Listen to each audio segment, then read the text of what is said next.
ஆலோசனை நிகழ்ச்சி தான் இது. வெறும் நார்மல் பயான் கிடையாது. உம்ரா சம்பந்தமான உங்களுக்கு நிறைய அந்த டவுட்ஸ் கிளியர் ஆகக்கூடிய நிகழ்ச்சி தான் அது. அதனால அல்ஹம்துலில்லாஹ் நமக்கெல்லாம் கிடைத்த ஒரு பெரிய பாக்கியம் வந்து அல்ஹம்துலில்லாஹ் மௌலானா மௌலவி ஹசரத் ப்ரொஃபஸர் அன்வர் பாதுஷா அவர்கள் ஹசரத் வந்திருக்காங்க. அல்ஹம்துலில்லாஹ் நிறைய டைம் கேட்க அந்த கால சூழல் ரொம்ப டைட்டான நெருக்கடியான நேரத்தில் அல்ஹம்துலில்லாஹ் நமக்காக வந்திருக்காங்க. இன்ஷால்லா நீங்கள் பேசாமல் தெளிவாக அவங்களுடைய பயான் இன்ஷால்லா கேளுங்க. நிறைய ஒரு விஷயம் சொல்லுவாங்க இன்ஷால்லா. இந்த விஷயத்தை கேட்டீங்கன்னா தான் நீங்கள் வந்து இவாதத்து பண்ணுறதுக்கு ஈஸியாக இருக்கும் இன்ஷால்லா. சரிங்களா? கேட்கலாமா? இன்ஷால்லா எதனா டவுட்ஸ் வந்துச்சுன்னா இன்ஷால்லா எழுதி வைங்க, நீங்கள் குறிப்பு எடுத்து வைங்க. இன்ஷால்லா கடைசியில் அந்த மொத்த டவுட்டுக்கான இந்த கிளியரன்ஸ் கொடுப்போம் இன்ஷால்லா. சரிங்களா? இந்த முக்கியமான டவுட் தான் எழுதி கொடுங்க இன்ஷால்லா. சரிங்களா?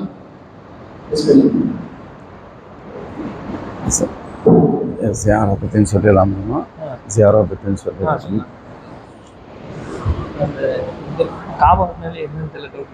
ஓ சரி சரிம்மா சொல்லிடுறேன்.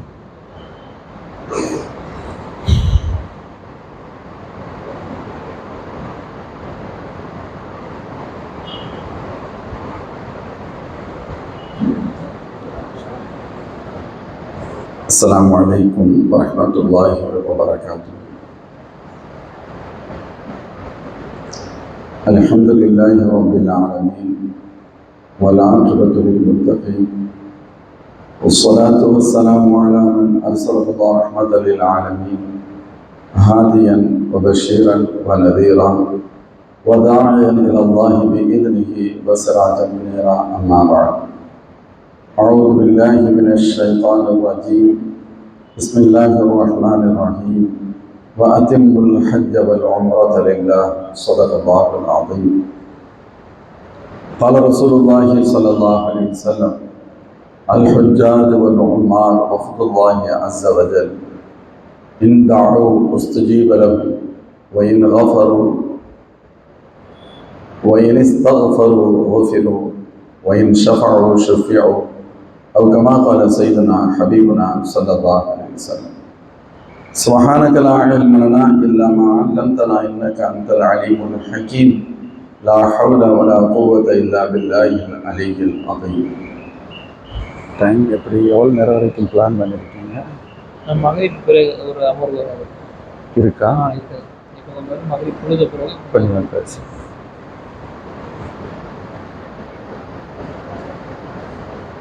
அல்ஹம்துலில்லாஹ். கணியத்திற்குரிய மோமின்களே, அல்லாஹ் ஜல்ல ஷானஹு வ தஆலா அவனது பேரருளால் நமக்கு இந்த உம்ரா ஜியாராவுடைய நசீபை தந்திருக்கிறான். நாம் முதலில் அல்லாஹ்விற்கு நன்றி கடன் செலுத்த கடமைப்பட்டிருக்கின்றோம். பொதுவாக ஹஜ் உம்ரா போன்ற கடமைகள் ஏற்படுவதற்கு வசதி இருப்பதும் உடல் ஆரோக்கியம் இருப்பதும் அவசியம். அப்பொழுதுதான் செய்ய முடியும். ஆனாலும் இந்த இரண்டும் இருப்பதால் மட்டுமே ஹஜ் உம்ரா நசீபாக ஆகாது. நம்மை விட வசதி மிக்க நிறைய பேர் இருக்கிறார்கள். நம்மை விட உடல் ஆரோக்கியம் மிக்க நிறைய பேர் இருக்கிறார்கள். ஆனாலும் ஹஜ் உம்ராவுடைய நசீப் இல்லை. ஹஜ் உம்ராவுடைய நசீப் என்பது அது அல்லாஹின் தரப்பிலிருந்து தரப்படக்கூடியது. அதனால்தான் வசதி வாய்ப்புகள் மற்றவைகள் எல்லாம் புற காரணங்கள் மட்டுமே. உண்மையான காரணம் அல்லாஹ் நமக்கு அந்த நசீபை பெரும் பாக்கியத்தை அவன் தரப்பிலிருந்து வழங்கியிருக்கின்றான்.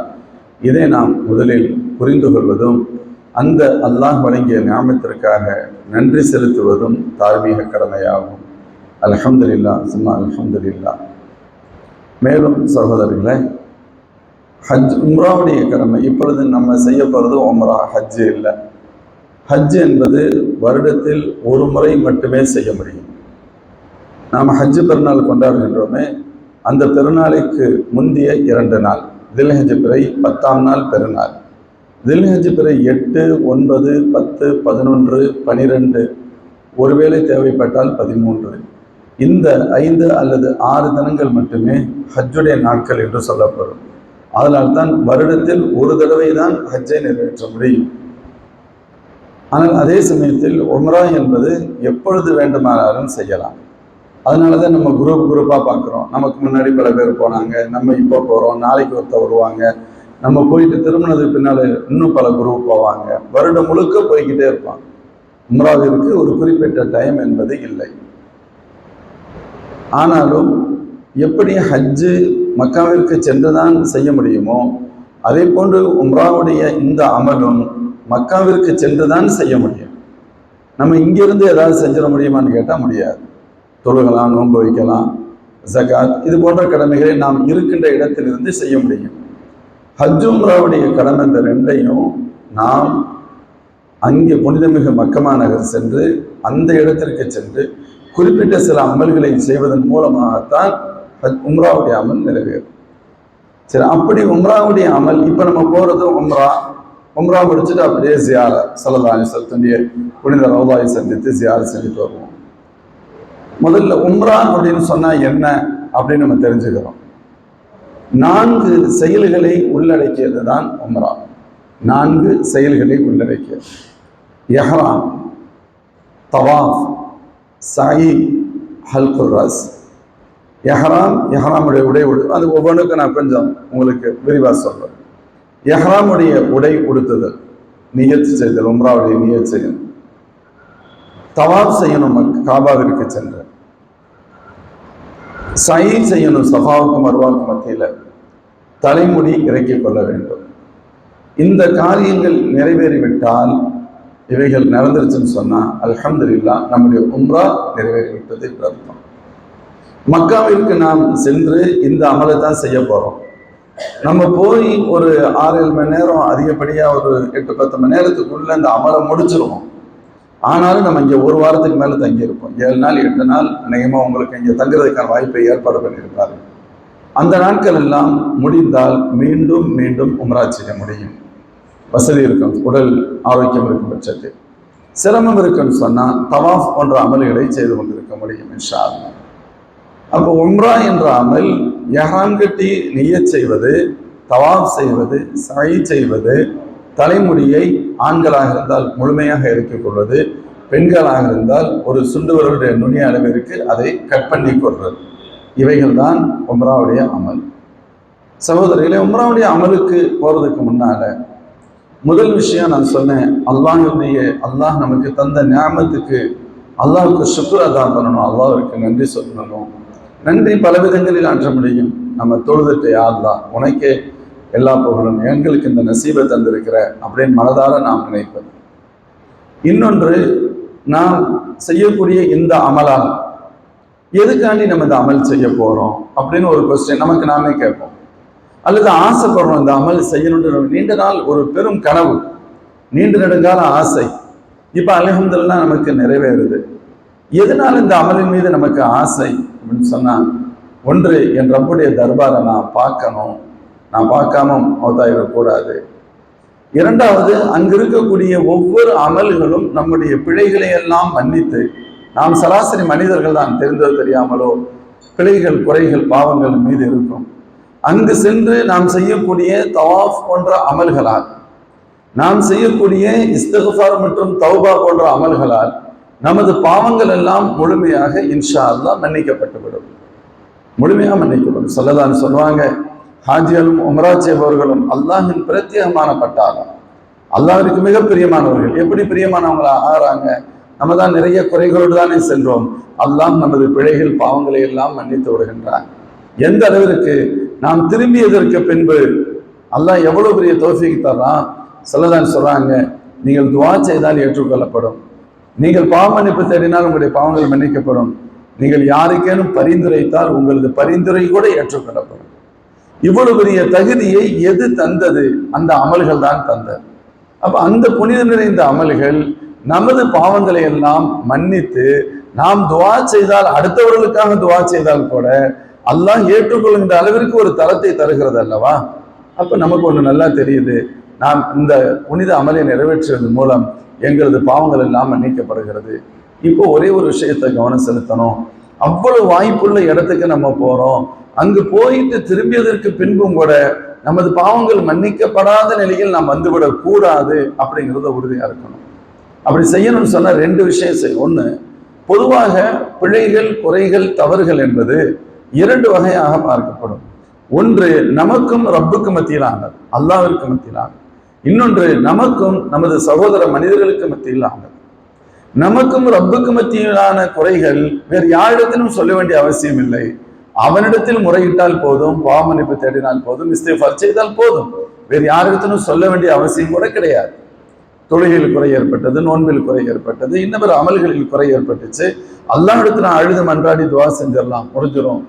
ஆனால் நமக்கும் மனிதர்களுக்கு மத்தியில் உண்டா, நமக்கும் நம் பெற்றோர்களுக்கு மத்தியில், நமக்கும் நம் பிள்ளைகளுக்கு, நமக்கும் நம்ம சகோதர சகோதரிகளுக்கும், நமக்கும் நமது அண்டை வீரட்டாருக்கும், நமக்கும் நமது நெருக்கமான உறவுகளுக்கு மத்தியில் ஏதேனும் சிறு சிறு பிணக்குகள், வருத்தங்கள் அல்லது முன்பில் ஏதேனும் இருக்குமானால் அவைகளை அப்படியே வைத்துவிட்டு செல்வது என்பது ஆரோக்கியமானது அல்ல.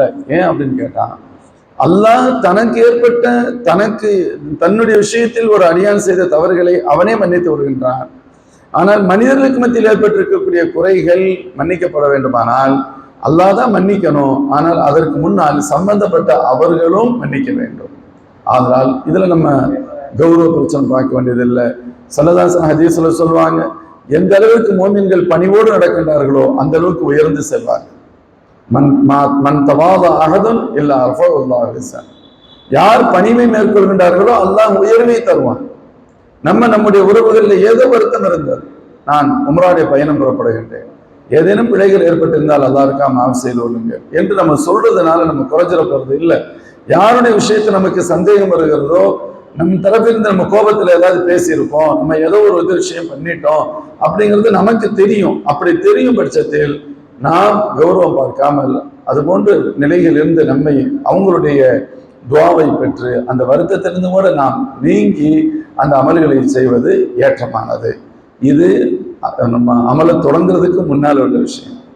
அதே போன்று பிரயாணத்தை பொறுத்தவரை பயணத்திற்கு தேவைப்படக்கூடிய பொருட்கள் அதெல்லாம் உங்களுடைய பயண ஏற்பாட்டாளர்கள் சொல்லியிருப்பாங்க, என்னென்ன தேவை, எவ்வளவு தேவை, அவைகளை நீங்கள் இன்ஷா அல்லாஹ் அவங்க சொன்ன மாதிரி செஞ்சுக்கிறீங்க.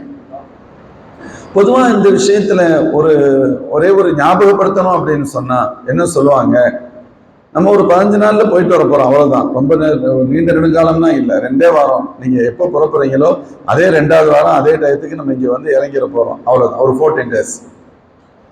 நமக்கு வசதியான இடங்கள் மக்காவில், மதினா ஷரீஃப்ல அழகான ரூம் இருக்கும், தங்குறதுக்கு இடம், எல்லா வசதியும் இருக்கும், எல்லாம் ஏற்பாடு. நம்ம தங்குவதற்கான நல்ல இடம் ஏற்பாடு இருக்கு, வசதிகள் இருக்கு, எல்லாம் இருக்கு.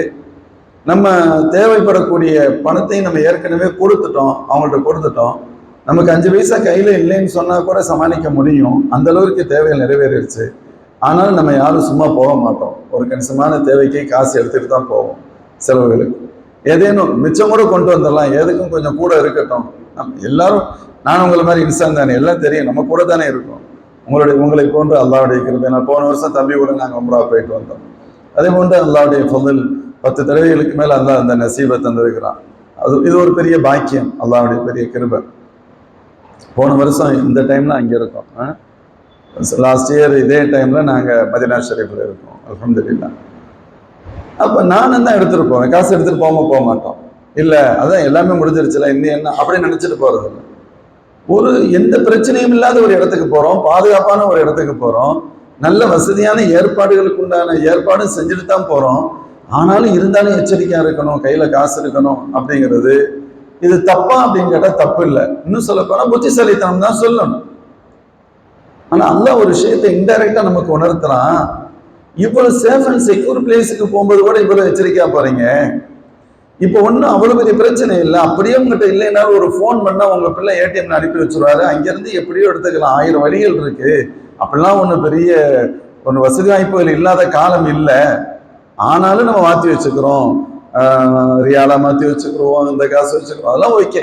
அல்லாஹ் நமக்கு இங்கே படிச்சு தர்றது என்ன அப்படின்னு கேட்டா, எந்த பிரச்சனையும் இல்லாத இடத்துக்கு இவ்வளவு ஏற்பாடு, இவ்வளவு பாதுகாப்பு, இவ்வளவு சேஃப் அண்ட் செக்யூரிட்டியா நீங்க போனீங்கன்னு சொன்னா, கபருக்கு போறமே அங்கே யாருக்கு கால் பண்ண முடியும்?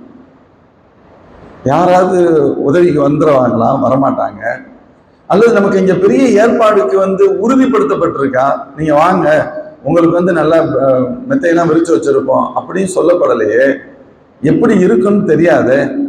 அல்லாஹ் இன்டைரக்டா சொல்ல வர்றான், கபருக்கு வர்றீங்க, மறுமை நாளுக்கு வர்றீங்க, அங்க யாரும், இங்க ஒரு சகோதரர் நம்ம ஒருத்தருக்கு ஒருத்தர் உதவி செஞ்சுக்கிடுவோம், ஒரு கஷ்டம் அப்படின்னு சொன்னா அங்கே யாரும் நம்மளை பார்த்தா ஏதாவது கேட்டுருவாங்களோங்கிற எண்ணத்திலே ஓடி போயிடுவாங்க.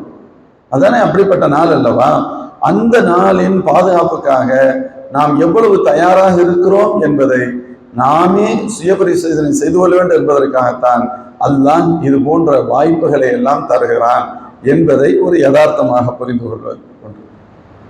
அல்ஹம்துலில்லாஹ். இப்ப நான் அமலுக்குள்ள வரேன்னு சொன்னா, எந்த ஒரு அமலிலும் ரூஹ் இருக்கணும் அப்படின்னு சொன்னா அதை ஃபர்ஸ்ட் அதை அண்டர்ஸ்டாண்ட் பண்ணா தான், விளங்கினா தான் ரூஹ் இருக்கும். ரூஹ் இல்லாத, அதாவது உயிரோட்டம் இல்லாத எந்த அமலுக்கும் அல்லாஹ்விடத்துல மரியாதை இல்லை. நம்ம தொழுதான்னு சொல்ல முடியும், நோன்பு வச்சோம்னு சொல்ல முடியும், ஜகாத்து கொடுத்தோம்னு சொல்ல முடியும், நான் ஹஜ்ஜு செஞ்சுட்டேன்னு சொல்ல முடியும், உம்ரா செஞ்சுட்டேன்னு சொல்ல முடியும்.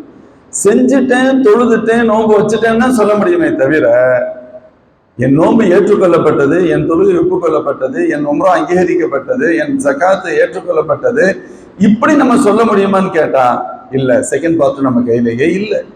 ஆனாலும் இவைகள் அந்த செகண்ட் பார்ட் நடந்தால் மட்டுமே அல்லாஹ்விடத்தில் மரியாதை உண்டு. நம்முடைய தொழுகை ஏற்றுக்கொள்ளப்பட்டால் மட்டும் அல்லாஹ்விடத்தில் அந்தஸ்து உண்டு. நோன்பு ஒப்புக்கொள்ளப்பட்டால் மட்டுமே அந்தஸ்து உண்டு. ஹஜ் உம்ராவுடைய அமல்கள் எல்லாம் அப்படித்தான். அப்ப நம்ம என்ன பண்ணணும்? ஒப்புக்கொள்ளப்படணுமே. ஒப்புக்கொள்ளப்படலைன்னா என்ன செய்யறது? அந்த ஒரு கவலை, அந்த ஃபிக்ர் உள்ளத்துல வரணும். அப்படிலாம் வரும் பொழுது நம்முடைய அமல்களில் நம்மையும் தாண்டி அல்ஹம்துலில்லாஹ் ஒரு உயிரோட்டம், ஒரு ரூஹானி தாக்கத்து அதுல வந்துடும். இன்ஷா அல்லாஹ். அல்லாஹ் நம்ம எல்லோருக்கும் அந்த நசீபை தருவானாக. அல்லாஹ் ஜல்ல ஷானுஹு வ தஆலா பொதுவாக ஒவ்வொரு அமலுக்கும் ஒரு மெத்தடாலஜி, ஒரு முறை. நம்முடைய தீன் சிஸ்டமைஸ்டு தீன், எல்லா விஷயத்திலும். அதான் இன்னைக்கு பெரிய ஆச்சரியம் என்னன்னு கேட்டா, ஒரு அற்புதமான தீனுக்கு சொந்தக்காரர்கள் எதுவுமே இல்லாதவர்களை போன்று இருக்கிறோம். அதான் நம்மளுக்கு எவெல்லாம் உபதேசம் பண்றான், யார் யாரோ உபதேசம் பண்றான். இது எப்படி இருக்குன்னு கேட்டா, ஒருத்தன் ஒரு பெரிய தங்க குவியல்ல மேல உயரத்துல உட்காந்து போடுறதுக்கு ட்ரெஸ் இல்லாம அரைகுறை ட்ரெஸ்ஸோட கையில ஒரு திருவோட ஏந்தி ஒருத்தன் பிச்சை எடுத்தான் எப்படி இருக்கும்? அவன் உட்கார்ந்து இருக்கிறது எதுக்கு மேல? தங்க குவியல்ல. ஆனா அவன் கேட்கறது என்ன? 5 பைசா 10 பைசாக்கு 5 ரூபா கொடுங்க 10 ரூபா கொடுங்கன்னு பிச்சை எடுக்கிறான். இதை கிண்டலா ஒரு படம் போடுவாங்க. இதை பார்க்கின்ற பொழுது ஆச்சரியப்படுவோம், சிரிப்போம். ஆனா அல்லாஹ் பாதுகாக்க வேண்டும். இன்று ஏறக்குறைய மூமின்களின் நிலை இதுவாகத்தான் இருக்கிறது. அல்லாஹ் ஜல்ல ஷானுஹு வ தஆலா பரிபூர்ணமான தீனை தந்திருக்கிறான். முழுமைத்துவம் பெற்ற மார்க்கம் நமக்கு இருக்கிறது. நம்முடைய நெகம் வெட்டுவதிலிருந்து நாடாளுகின்ற வரை நமக்கு வழிகாட்டப்பட்டிருக்கிறது. இந்த உலகத்துல மற்ற சமுதாயம் யாரும் வழிகாட்டப்படலை. மனிதர்கள் என்ற அடிப்படையில் சில புரிதல்கள், சில விளக்கங்கள் இருக்கும், அப்படியே போய்கிட்டு இருப்பான். நமக்கு அப்படி அல்ல. எல்லாத்துக்கும் கைட்லைன்ஸ், ப்ராப்பர் கைட்லைன்ஸ். இப்படித்தான் இப்படித்தான் இப்படித்தான் இப்படித்தான் எல்லா விஷயத்திலும். அதே சிம்பிளா சொல், நெகமெட்டிலிருந்து நாடாளுகின்ற வரை, ஒரு குழந்தை பருவத்தில் இருந்து இறக்கின்ற முதுமை பருவம் வரை படிக்கிறோம். எப்படி இருக்கணும்? வாலிப பருவம் பெற்றோர்கள் எப்படி நடக்கணும்? கணவன் மனைவி ஒருத்தருக்கு ஒருத்தர் எப்படி நடக்கணும்? பேரண்ட்ஸ் பிள்ளைகள் எப்படி நடக்கணும்? எல்லா விஷயத்திலும் எங்காவது ஒரு இடத்தில் எங்களுக்கு வழிகாட்டுதல் இல்லை என்று இந்த உம்மத்து சொல்லி தப்பிக்கவே முடியாது. லகத் கான லக்கும் ஃபீ ரசூலில்லாஹி உஸ்வத்துன் ஹஸனா, என் நபியின் வாழ்வில் உங்களுக்கு அழகிய ரோல் மாடல், முன்மாதிரி இருக்கிறது என்று அல்லாஹ் சொல்கிறான். எதிலும் எல்லா விஷயம். அதனாலதான் சொல்லலான்னு மற்றவங்க எல்லாம் சொல்லுவாங்க, இபாதத்தை பத்தி பல பேர் சொல்ல முடியும், அதை பத்தி சொல்ல முடியும், இதை பத்தி சொல்ல முடியும், குடும்ப வாழ்க்கையை பத்தி எப்படி சொல்லணும்னு யோசிக்கலாம். ஸல்லல்லாஹு அலைஹி வஸல்லம் அதற்கு நமக்கு ரோல் மாடல். அங்கும் நமக்கு வெற்றிடம்லாம் இல்லை.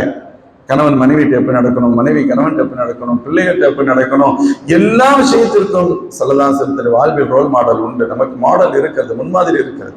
எனக்கு முன்மாதிரியை நிறைந்த சமுதாயம் மாஷா அல்லாஹ். அந்த அடிப்படையில் ஒவ்வொரு அமலுக்கும் சில மெத்தடாலஜி, முறைகள் உண்டு. இப்படித்தான் இருக்கணும். தொழுகைன்னா இப்படித்தான், நோன்புன்னா இப்படித்தான். அதே போன்றுதான் மார்க்கம் நமக்கு இந்த உம்ரா ஹஜ்ஜுடைய அமலுக்கும் முறைகளை சொல்லித் தருகிறது. அந்த முறைகளுடைய சுருக்கம் தான் உம்ரா என்பது 4 அமல்களை உள்ளடக்கியது. இஹ்ராம் கட்டி நியத்து செய்வது, தவாஃப் செய்யறது, சஅய் செய்யறது, தலைமுடியை இறக்கிக் கொள்வது அப்படின்னு சொன்னோம். இப்போ ஒவ்வொன்றும் கொஞ்சம் விரிவானது. இஹ்ராம் கட்டுறது அப்படின்னு சொன்னா என்ன? நம்முடைய நார்மல் ட்ரெஸ்ஸில் இருந்து நாம் இன்னொரு உடைக்கு ஆண்கள் முழுமையாக மாறிக்கொள்றோம்.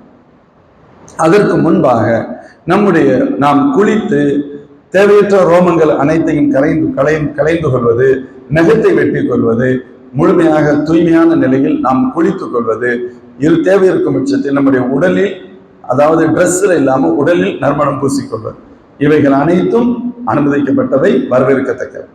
இது எப்போ? 7ஆம் டே ட்ரெஸ் உடுத்துறதுக்கு முன்னால. குளிச்சுட்டு சுத்தமாயிட்டு அல்ஹம்துலில்லாஹ். இப்போ இஹ்ராமுடைய உடை உடுத்துவதற்கு முன்பு 2 ரக்காத்துகள் தொழுது கொள்வது ஏற்றமானது. அது நஃபிலான தொழுகை தான். எந்த சூறாவும் ஓதலாம். முதல் ரக்காத்தில் சூரத்துல் ஃபாத்திஹாவிற்கு பின்பு குல் யா அய்யுஹல் காஃபிரூன் சூறாவும், இரண்டாவது ரக்காத்தில் சூரத்துல் ஃபாத்திஹாவிற்கு பின்பு குல் ஹுவல்லாஹு சூரா ஓதிக்கொள்வது சிறந்தது. இல்ல நமக்கு எந்த சூறா தெரியுமோ அதை ஓதிக்கொள்ளலாம். 2 ரக்காத்துகள் தொழுது கொள்ள வேண்டும். தொழுது கொண்டதற்கு பின்பு இஹ்ராமுடைய உடை உடுத்திக் கொள்ளணும்.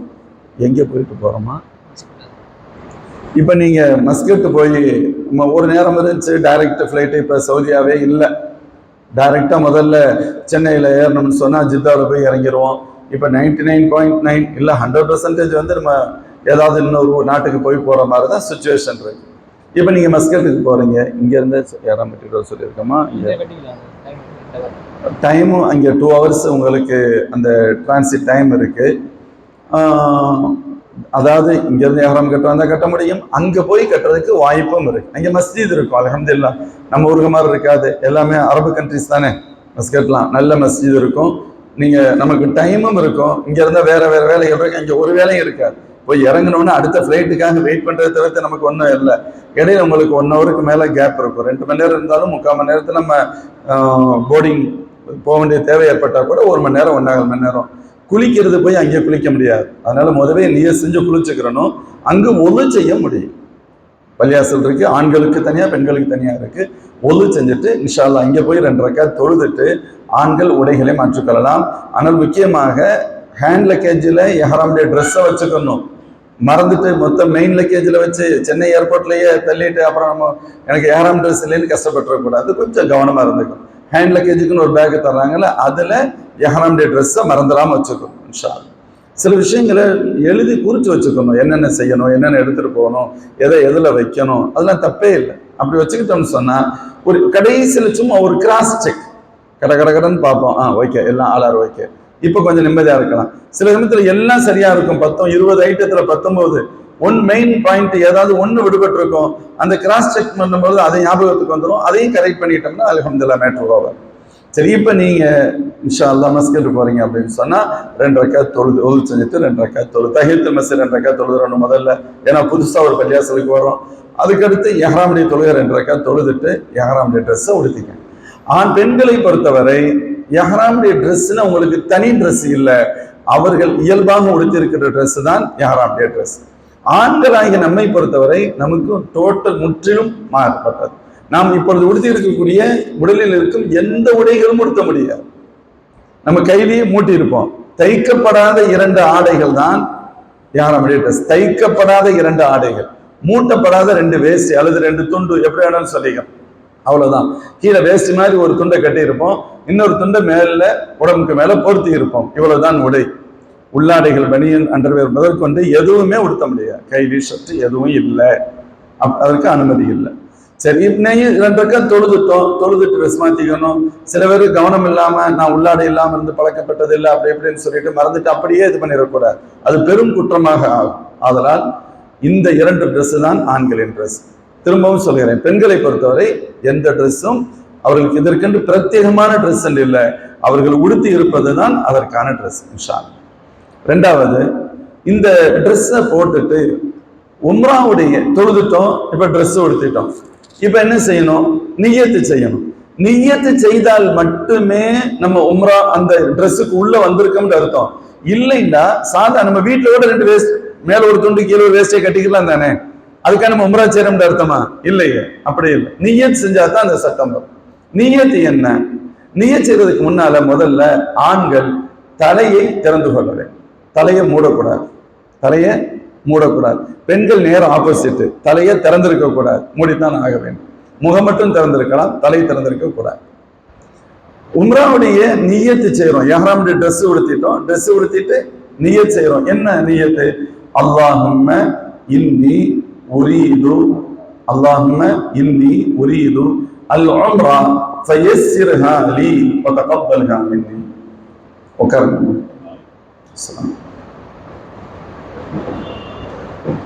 புரிஞ்சுக்கிட்டீங்களா? இஹ்ராமுடைய பேசிக் பாயிண்ட்ஸ் எல்லாம் சொல்லியிருக்கோமா? இப்போ ஆரம்பம் தான். ஏறக்குறைய நீங்க இங்கிருந்து கண்டினியூ பண்ண முடியும். இதுவும் உங்களுக்கு வீடியோவும் கிளிப் அனுப்புவாங்க, பார்த்துக்கோங்க. அதான் சொன்னேன், உம்ரா அப்படிங்கிறது எஹ்ராமுடைய ட்ரெஸ் உடுத்தி நியத் செய்யறது, தவாஃப் செய்யறது, சை செய்யறது, தலைமுடி இறக்குறது. இப்போ எஹ்ராமுடைய உடை உடுத்துறத பற்றி தான் சொல்லிக்கிட்டு இருக்கோம். இங்கு முடித்துட்டு போகலாம், நம்ம மஸ்கட்டு போய் டைம் இருக்கிறதுனால அங்கு முடித்து கொள்ளலாம்.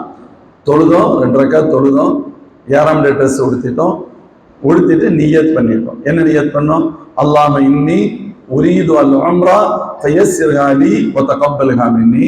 யா அல்லாஹ், உம்ரா செய்ய நாடுகிறேன், எளிதாக்குவாயாக, ஏற்றுக்கொள்வாயாக.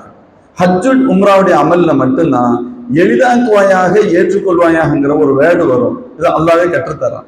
இது எதுலையுமே இருக்காது. நம்ம நோம்பு சிரமம் நினைப்போம், அதுல கூட அப்பெல்லாம் நியத் பண்றது இல்லை. எல்லாம் நோன்பு வைக்க நாடுறேன், அவ்வளவுதான், முடிஞ்சு. எளிதாக்குவாயாக, ஏற்றுக்கொள்வாய்ங்கிறது இல்லை. ஹஜ் உம்ராவுடைய அமல்களில் மட்டும்தான் அத்தகைய ஒரு நியத்து கற்றுத்தரப்படுகிறது. இதற்கு ஆயிரக்கணக்கான அர்த்தங்கள் உண்டு. ஏன்னு சொன்னா, அல்லாஹ்வுடைய உதவியில நம்ம இங்கிருந்து ஃபிளைட்டு ஜித்தாவில் இறங்கி, அங்கிருந்து நம்ம பஸ் கார் பிடிச்சு போறோம், மக்காவுக்கு போய் அந்த முழு அமலம் முடிக்கிறது வரைக்கும் நம்ம அதுல இருந்து வெளியே வர முடியாது. சில மணி நேரங்களிலும் முடித்து விடலாம், ஒருவேளை லேட் ஆச்சு சில நாட்களும் கூட ஆகலாம். புரியறதுக்காக சொன்னேன் சகோதரிகள், தாய்மார்கள் நினைச்சு. ஒருவேளை ஒரு பெண்கள் போற வழியில சுத்தம் இல்லாம ஆயிட்டாங்க, இப்ப என்ன பண்ண முடியும்? அதனால அமல் செய்ய முடியாதா? அப்படி அர்த்தம் இல்லை. அவங்களும் நியத் செஞ்சுட்டு உம்ராவுடைய நியத்துல தான் வருவாங்க. அதே எஹ்ராமுடைய ட்ரெஸ், எஹ்ராமுடைய சட்டதிட்டங்களை பேணி இருப்பாங்க. மஸ்ஜிதுக்கு உள்ள வரவே முடியாது. 5 நாளோ 6 நாளோ அவங்க தேவைக்கு தகுந்தவாறு அவங்க ரூம்ல தான் இருப்பாங்க. முடிச்சுட்டு சுத்தமானதற்கு பின்பு இப்ப அவங்க அந்த உம்ராவை நிறைவேற்றணும். நமக்கு ஒரு 5 மணி நேரம் 6 மணி நேரத்துல முடிஞ்சாமல் 5 நாள் ஆயிடுச்சா? அப்ப யாருடைய கையில இருக்கு? இதேதான் ஆண்களும் கூட அந்த அமலை ஏதேனும் ஒரு காரணம் ஏற்பட்டு நிறைவேற்ற முடியவில்லை, ஆனால் நிறைவேற்றுகின்ற வரை அவங்க அதே எஹ்ராமுடைய ட்ரெஸ்ல தான் இருக்கணும்.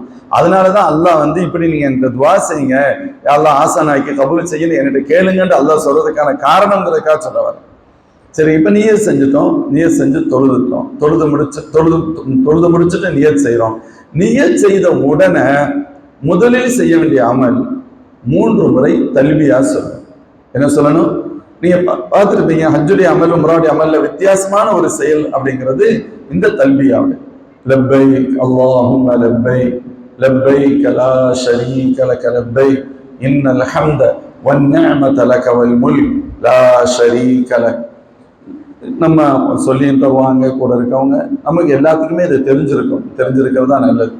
லப்பைக் அல்லாஹும்ம லப்பைக் லப்பைக் லா ஷரீக லக லப்பைக் இன்னல் ஹம்த வன் நிஅமத லக வல் முல்க் லா ஷரீக லக் லப்பைக் அல்லாஹும்ம லப்பைக் லப்பைக் லா ஷரீக லக லப்பைக் இன்னல் ஹம்த வன் நிஅமத லக வல் முல்க் லா ஷரீக லக். இப்ப ஆரம்பிக்கிற இந்த தல்பியா, நீ செஞ்ச உடனே தல்பியா சொல்லணும்னு சொன்னமா, இந்த தல்பியா எது வரைக்கும் சொல்லிக்கிட்டே இருக்கான்னு சொன்னா, தவாஃப ஆரம்பிக்கிறது வரைக்கும் இந்த தல்பியா சொல்லிக்கிட்டு இருக்கலாம். எது வரைக்கும்? தவாஃப ஆரம்பிக்கிறது வரைக்கும் இந்த தல்பியாவை சொல்லிக்கொண்டே இருக்கலாம். புரிஞ்சுக்கிட்டீங்களா? தவாஃப ஆரம்பிக்கிறது எப்போ? மக்காவுக்கு போய் காபாவுக்கு போய் தான் தவாஃப ஆரம்பிக்க போறோம். ஆரம்பிக்கிற வரைக்கும் இதற்கு அனுமதி உண்டு. தவாஃப ஆரம்பிச்சிட்டோம்னு சொன்னா தல்பியா ஸ்டாப், அதுக்கு அடுத்து தல்பியா கிடையாது. அப்ப என்ன அர்த்தம்? இப்ப தல்பியாவை ஆரம்பிக்கிற நம்ம எப்பொழுதெல்லாம் வாய்ப்புகள் கிடைக்கிறதோ அப்பொழுதெல்லாம் இந்த தல்பியாவை கண்டினியூ பண்ணிக்கிட்டு இருக்கணும்னு கருத்து, அதுக்கு பேரு. இப்ப நீங்க மஸ்ஜித்ல நீங்க செஞ்சு தல்பியா சொல்லிட்டு மேல வந்துட்டோம், நம்மளுக்கு போர்டிங் பாயிண்ட்டுக்காண்டி வர்றோம், அங்க இன்னும் 1/2 மணி நேரம் இருக்கும், 3/4 மணி நேரம் இருக்கும், பேசிக்கிட்டே தான் இருக்கணுங்க அவசியம் இல்லை, பேசுவதற்கு அனுமதி உண்டு, இல்லை என்று சொல்லவில்லை.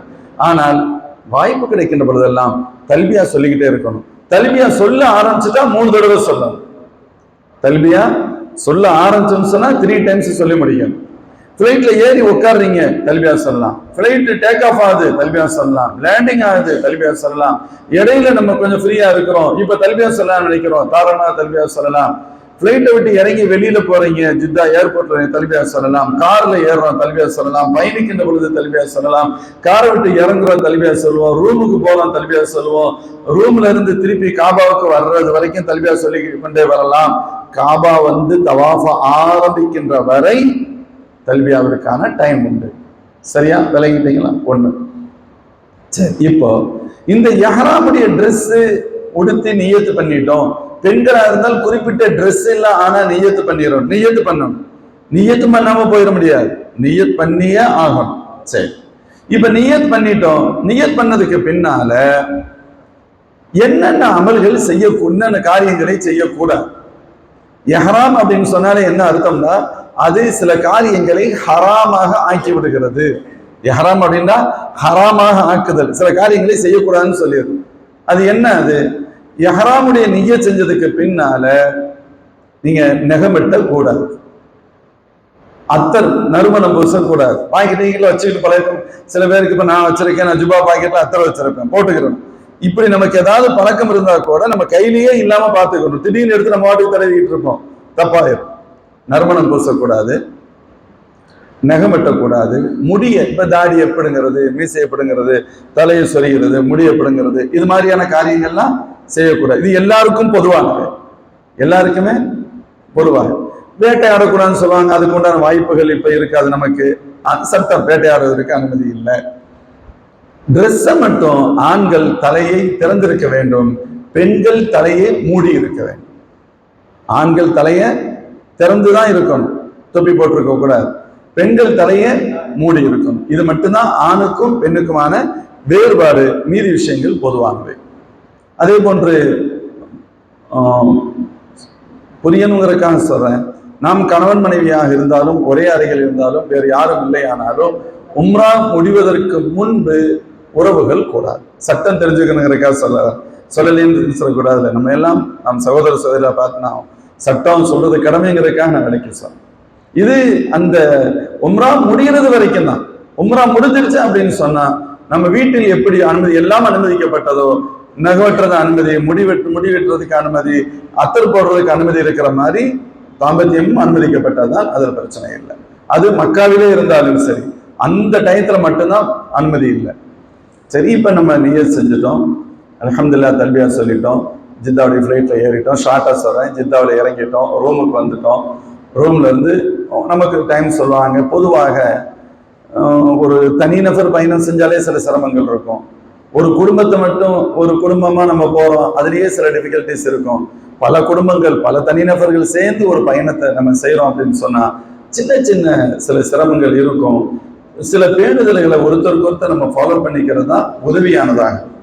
உதாரணத்துக்கு அவங்க சொல்லுவாங்க, இப்ப நீங்க போயிட்டீங்க, ரூமுக்கு போயாச்சு, ரூம் போனதுக்கு பின்னால சொல்லுவாங்க, உதாரணத்திற்கு எத்தனை மணிக்கு ஃப்ளைட் மஸ்கட்ல இருந்து 4:30 மணிக்கு ஈவினிங் போய் சேருங்க. இப்போ ஜித்தாவுக்கு நீங்க ஈவினிங் 4:30 மணிக்கு போறீங்கன்னா நீங்க ரூம் போறதுக்கு எப்படியும் 7-7:30 ஆயிரும். எங்க போறதுக்கு? மக்காவோட ரூம் போறதுக்கு. அப்ப என்ன செய்வாங்க, அங்கேயே நம்ம மகரிப் இஷா அங்கேதான் தொழுகிற மாதிரி இருக்கும். சாப்பிட்றதுக்கு ஏற்பாடு பண்ணிடுவாங்க. சாப்பிட்டுட்டு பெட்டர் டைம் ஃபர்ஸ்ட் உம்ரா, ரொம்ப ரொம்ப பெட்டர் டைம் வந்து ஆஃப்டர் இஷா தான். இஷாவுக்கு பின்னால தான் ரொம்ப பெட்டர் டைம், எந்த டிஸ்டர்பன்ஸ் இல்லாம செய்ய முடியும் ஃபர்ஸ்ட் உம்ரா. அதுக்கடுத்து உங்களுக்கு தெரிஞ்சிடும் எந்த டயத்துல எல்லாம் போவோம் வருவோம், பிரச்சனை இல்லை. ஏன்னா முதல் உம்ராவில் எல்லாத்தையும் அவங்க கூட்டிட்டு போவாங்க. அடுத்தடுத்த உம்ராக்கள்ல விரும்புறவங்க செஞ்சுக்குவாங்க. 4 பேர் போவாங்க, 10 பேர் போவாங்க, அவங்கவுங்க இஷ்டம் அட்ஜஸ்ட் பண்ணிக்குவாங்க. முதல் உம்ரா அப்படிங்கும் பொழுது எல்லாத்தையும் உங்க கூட 40 பேர் வர்றாங்கன்னா 40 பேரையும் கூட்டிட்டு போகணும். 40 பேர்ல யாராவது ஒருத்தர் மிஸ் ஆனாலும் ரொம்ப பெரிய தர்ம சங்கடங்கள் ஏற்படும், கஷ்டம் வரும். அதனால ரொம்ப கேர்ஃபுல்லாவும் ரொம்ப கவனமா நம்மளும் இருக்கணும். பொறுப்பாளர்களுக்கு அதை விட வெளியில சொல்ல முடியாத அழுத்தம், ஸ்ட்ரெஸ் ஜாஸ்தியா இருக்கும். அதனால மிஸ் ஆகிறதுக்கு கொஞ்சம் பிரச்சனை இல்லாத டைம் என்பது இஷாவுக்கு பின்னாடி உண்டான டைம். இப்ப இஷாவுக்கு பின்னால அவங்க நமக்கு மத்தியில் மஷூரா பண்ணி சொல்லியிருப்பாங்க, நம்ம இப்ப வந்துட்டோம், எல்லாரும் டிஃபன் 9 o'clock டிஃபன் முடியுங்க, நம்ம 10 o'clock எல்லாம் கீழே வந்துருங்க. உதாரணத்துக்கு சொல்றேன், அந்த டைம் உங்க சூழ்நிலைக்கு தந்தவாறு சொல்லுவான். எந்த டைம் சொல்றாங்களோ மேக்சிமம் அந்த டயத்துக்கு வர்றதுக்கு பழகம். நம்ம ஒருத்தர் லேட் ஆச்சு அப்படின்னு சொன்னா உங்களை விட்டுட்டும் போக முடியாது, இருந்து கூட்டிட்டு போறதுக்காண்டி எல்லாரும் வெயிட் பண்றது. அந்த நேரத்துல சில வருத்தங்கள் வரும், என்ன லேட் பண்றாங்க, நாங்க இவ்வளவு நேரம் வெயிட் பண்ணிக்கிட்டு இருக்கணுமா அப்படின்னு சில வருத்தங்கள் வரும். விட்டுட்டு போயாச்சுன்னா அவங்க வருத்தப்படுவாங்க, புது இடத்துல நீங்களை கூப்பிடாம அவங்க வாட்டுக்கு போயிட்டாங்கம்பாங்க. இதெல்லாம் வரத்தான் செய்யும். இது ப்ராக்டிக்கல் ப்ராப்ளம்ஸ்ன்னு சொல்லுவாங்க. இவைகள் எல்லாம் மினிமைஸ் பண்ணணும் அப்படின்னு சொன்னா நமக்கு நாமே சில விஷயங்கள், நம்ம எந்த டைம் மஷூரா பண்றோமோ, மஷூரால ஏத்துக்கிறோமோ, அந்த டயத்துக்கு முடிஞ்ச அளவு கரெக்டா வர ட்ரை பண்றது. சரி, அந்த டயத்துக்கு நம்ம வந்துடுறோம், கீழே அந்த லாபியில் ரிசப்ஷனுக்கு வர சொல்லிடுறாங்க, உட்காடுறோம். இன்ஷா அல்லாஹ் நம்ம புறப்பட்டு போகிறோம்.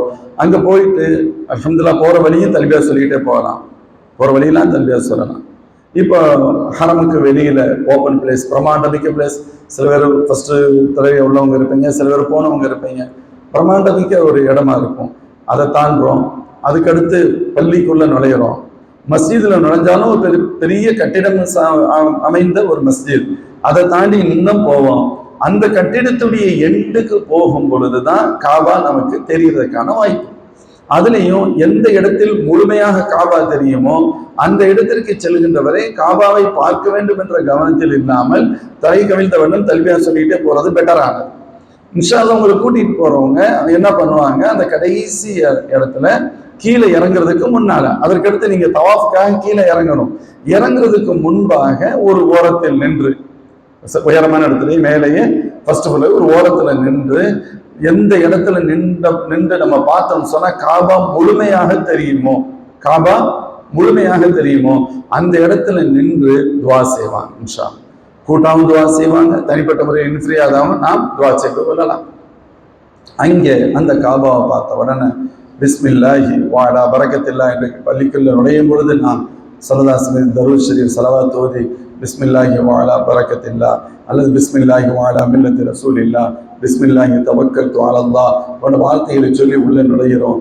குறிப்பாக காபாவை பார்க்கின்ற நேரத்தில் பிஸ்மில்லாஹி ரஹ்மான் ரஹீம் சொல்லிட்டு ஸலவாத் தரூத் ஷரீஃப் ஓதிட்டு அல்லாஹும்ம ஸித் ஹாதல் பைத தஅதீமன் வ தஷ்ரீஃபன் வ தக்ரீமா.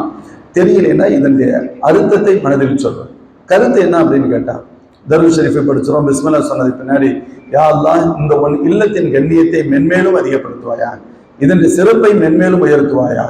வஸீத் மன் ஷர்ரஃபஹு வ அவ்வமஹு வ கர்ரமா. இதை யாரெல்லாம் கண்ணியப்படுத்தினார்களோ அவர்களை கண்ணியப்படுத்துவாயாக, யாரெல்லாம் இதை உயர்வுபடுத்தினார்களோ அவர்களை உயர்வாக்குவாயாக என்ற அர்த்தத்தையுடைய துவாவை நாம் செஞ்சுட்டு, அது காபாவுக்கு செய்கின்ற துவா. அதற்கு அடுத்து நாம் நம்முடைய தேவைகளுக்காக துவா செய்வது. பொதுவாக காபாவை ஃபர்ஸ்ட் டைம் பார்க்கின்ற பொழுது கேட்கின்ற துவா அல்லாஹ்விடத்தில் மறுக்கப்படுறதே இல்லை அப்படின்னு சொல்லுவாங்க. அதனால உங்களுக்கு ஒரு ஷார்ட் ஐடியா கூட சொல்லுவாங்க, முதல் துவா இப்படி இருக்கட்டும், யா அல்லாஹ் என் வாழ்நாளில் நான் கேட்கக்கூடிய ஹலாலான துவாக்கள் அனைத்தையும் கபூல் செய்வாயாக அப்படின்னு நம்ம கேட்டு அல்லாஹ் அதை கபூல் செஞ்சுட்டான்னு சொன்னா நம்முடைய துவா மொத்தமா அதுக்கடுத்து நம்ம கேட்கக்கூடிய துவாக்களும் கபூல் ஆயிரும்.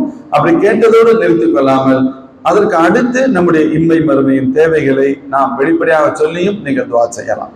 நம்முடைய பிழைகள் மன்னிக்கப்படுறது, பரிபூர்ணமான ஈமானோடு வாழ்றதுக்கு, ஈமானோடு மரணிக்கப்படுறதுக்கு, பாவங்கள் மன்னிக்கப்படுறதுக்கு அல்லாஹ்விடம் துவா செய்யணும்.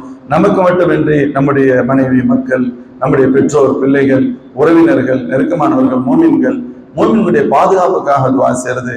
இன்னைக்கு இந்தியா போன்ற சூழல் மிக மிக மிக ஆபத்தான சூழல்ல இருக்கு. அல்லாஹ்வுடைய உதவியை கொண்டு மட்டுமே வாழ முடியும் என்ற ஒரு நிலை உலகளாவிய சிந்தனையில பார்த்தோம்னு சொன்னா, இப்போ காசா, பலஸ்தீன் போன்ற எல்லாம் இஸ்லாம் முஸ்லிம்கள் படக்கூடிய வேதனைகள், துன்பங்கள் நிறைய அதெல்லாம் மனசுல உங்களுக்கு இருக்கும். துவா செய்யணும். இல்லை நம்ம கேட்கவே டைம் இல்லைன்னு நினைக்கக்கூடாது. சகோதர மூமின்களுக்காக நம்ம துவா செஞ்சோம்னு சொன்னா அல்லாஹ் நம்முடைய தேவைகளை தானாக பூர்த்தி செய்வான். அதனால அந்த துவா இதெல்லாம் ஞாபகம் வச்சுருக்கோம். நீங்களும் துவா செய்யுங்க. உங்களை இன்ஷா அல்லாஹ் கூட வருவாங்க, உங்களுடைய கைடு வருவாங்க, அவங்க கூட்டாகவும் துவா செய்வாங்க. தனிப்பட்ட முறையில் நீங்கள் துவா செய்வீங்க. இன்ஷா அல்லாஹ் துவா முடிச்சதுக்கு பின்னால உங்களை தவாஃபுக்கு கூட்டிட்டு போவாங்க. கீழே தவாஃபுக்கு கூட்டு போவாங்க. ஓப்பன் பிளேஸ் நடுவ இங்க இப்போ இதுதான் காபா அப்படி இருக்குன்னு சொன்னா இதை சுற்றி ஓப்பன் பிளேஸ் தான், மதாஃப் அப்படின்னு சொல்லுவாங்க. அதற்கு மேல ஒண்ணுமே இருக்காது, வானம் தான் தெரியும். அதை சுற்றி அடுத்த ரவுண்ட்ல தான் மஸ்ஜித் இருக்கும். அது அடுக்குகள் இருக்கும், ground floor, first floor, second ஃப்ளோர்லாம் இருக்கும். காபாவை சுற்றி முற்றிலும் ஓப்பன் பிளேஸ். அதுக்கு அரபியில மதாஃப், தவாஃப் செய்வதற்காகவே அந்த இட அமைப்பு. சரி, இப்போ உள்ள வந்துட்டோம். உள்ள வந்ததுக்கு பின்னால தவாஃபா ஆரம்பிக்கணும். தவாஃப் ஆரம்பிப்பதற்கு முன்பு அந்த கடைசி நேரத்துக்கு முன்னால தல்பியாவை நிறுத்திடணும். நான் சொன்னேன் தல்பியா அது வரைக்கும் தான் சொல்லணும். தல்பியாவை நிறுத்திடுறோம். நிறுத்தினதுக்கு பின்னால இப்ப தவாஃப் ஆரம்பிக்கணும். தவாஃபை எங்கிருந்து ஆரம்பிக்கிறது? உதாரணத்துக்கு இது செவ்வகமாக இல்லை, காபா செவ்வகமானது, அதுக்கு 4 மூலை இருக்கும். உதாரணத்துக்கு இந்த மூலைன்னு வச்சுக்கோங்களேன், இங்கதான் ஹஜருல் அஸ்வத் இருக்கும். இந்த மூலையில ஹஜருல் அஸ்வத் இருக்கும். நம்ம ஹஜருல் அஸ்வத் இருக்கிற இடத்திற்கு நேர அதை தாண்டி போயிடக்கூடாது. ஒரு ஸ்டெப்போட முன்னாலே போயிடக்கூடாது. ஒரு ஸ்டெப் பின்னால இருக்கலாம், 2 ஸ்டெப் பின்னால இருக்கலாம், பிரச்சனையே இல்லை. இது பார்த்தா உங்களுக்கு தெரியுமில்ல, இந்த கிராஸ் இப்ப இந்த மூலையில இருந்து அப்ப பார்த்தோம்னு சொன்னா அங்கேதான் இப்ப நான் சொல்றது ஈஸியா சொல்லிட்டேன். இங்க ஹஜ்ருல் அஸ்வத் இருக்குன்னா நம்ம இங்கனக்குள்ள பக்கத்துல நிக்க முடியாது, நம்ம எங்கேயோ ஒரு இடத்துல இருப்போம், தூரமா தான் இருப்போம். அப்ப நாம கால்குலேட் பண்ணிக்கணும், அது ஈஸி தான், அதெல்லாம் ஒன்றும் பெரிய டிஃபிகல்ட் இருக்காது. சந்தேகம் வருதான், இல்ல நான் கொஞ்சம் ஒரு ஸ்டெப் கொஞ்சம் முன்னாடி இருக்க மாதிரி தெரியுதா, ஒண்ணும் இல்ல பின்னாடி வந்துக்கிற வேண்டியதுதான், அவ்வளவுதான் மேட்டர். கொஞ்சம் பின்னால வந்துக்கிறணும். இரண்டாவது, ஆண்கள் தவாப் செய்கின்ற பொழுது ஒரு சின்ன வித்தியாசம். 2 அமல் ஆண்களுக்கு வித்தியாசமானது, பெண்களுக்கு இந்த வித்தியாசம் கிடையாது. ஒன்னு யூதிபா, இன்னொன்னு ரமல். யூதிபா அப்படிங்கிறது என்னன்னு கேட்டா, நாம் மேல போட்டிருக்கக்கூடிய துணி, நான் ஏற்கனவே சொன்னேன், தவாப் நம்முடைய 6ஆம் ட்ரெஸ் ஆண்களுக்கு 2 தான். கீழே ஒரு வெள்ளை வேஷ்டியை உடுத்திக்கிறோம், மேல ஒரு வேஷ்டியை பொத்திக்கிறோம், அவ்வளவுதானே. அது வேஷ்டின்னு சொல்லலாம், துண்டுன்னு சொல்லலாம், பெருசு பெரிய துண்டை பொத்திக்கிறோம். அந்த மேல பொத்தி இருக்கக்கூடிய அந்த துண்டு இருக்கு, அத முதல்ல என்ன செய்வோம், ஃபுல்லா கவர் பண்ணியிருப்போம். 6ஆம் ட்ரெஸ் இருக்காமா, யாரும் கொண்டு வந்திருக்கீங்களா? ஃபுல்லா நம்ம கவர் பண்ணிருக்கோமா? கவர் பண்ணி தான் இருக்கணும். சில பேர் நம்ம இப்போ ஊர்ல பனியன் போட்டிருக்கோம், ஜிப்பா போட்டிருக்கோம், ஷர்ட் போட்டிருக்கோம், தெரியாது. இப்ப நமக்கு என்ன இல்ல, பனியன் இல்ல, ஷர்ட் இல்ல, இதனால எல்லாமே இங்க அனுமதிக்கப்பட்டது அப்படின்னு நம்ம வயிறு தெரியற மாதிரி கூட இருக்கக்கூடாது, ரொம்ப டீசெண்டா இருக்கும். நம்ம மேல துண்டை போட்டிருக்கோம் அப்படின்னு சொன்னா அந்த துண்டு மாஷா அல்லாஹ் நம்ம ஃபுல்லா கவர் பண்ணி இருக்கணும். பெரிய துண்டு தானே, பெரிய வேஷ்டியை தானே உடுத்திருக்கோம், ஒரு சின்ன குளிக்கிறதுக்கு உண்டான டவலை நம்ம போத்தலையில, நம்ம அதை கவனம் இல்லாம இது பண்ணும் பொழுதுதான் பயிர் எல்லாம் தெரியும். ஹராம் இல்லை, ஆனாலும் அவைகளும் தவிர்க்கப்படும். இப்ப இன்ஷா அல்லாஹ் அந்த மேல உள்ள துண்டை பத்தி இருக்கமில்ல, இந்த துண்டை ஓகே உங்க ட்ரெஸ்ல தான் தெரியவும் செய்யும். முதல்ல ஃபர்ஸ்ட் முழுசாவும் மேல கையில மெதுவா, இப்படித்தான் நம்ம எப்பவுமே இருக்கணும். சரியா? இத ஸ்ட்ராங்கா இருக்கிறது இதுக்குன்னு ஒரு சில பேர் ட்ரெஸ் உடுத்துறதுக்குண்டு 6ஆம் டே ட்ரெஸ்ஸை எப்படி உடுத்தணும், இது எப்படி, இதுக்கெல்லாம் தனி மெத்தடாலஜி எல்லாம் கிடையாது, அப்படிலாம் ஒண்ணும் இல்லை. எது நம்மளுடைய அவுரத்து தெரியாம இருக்குமோ அதுக்கு தகுந்தவாறு இருக்குது. தொழுகை முடிச்சுட்டு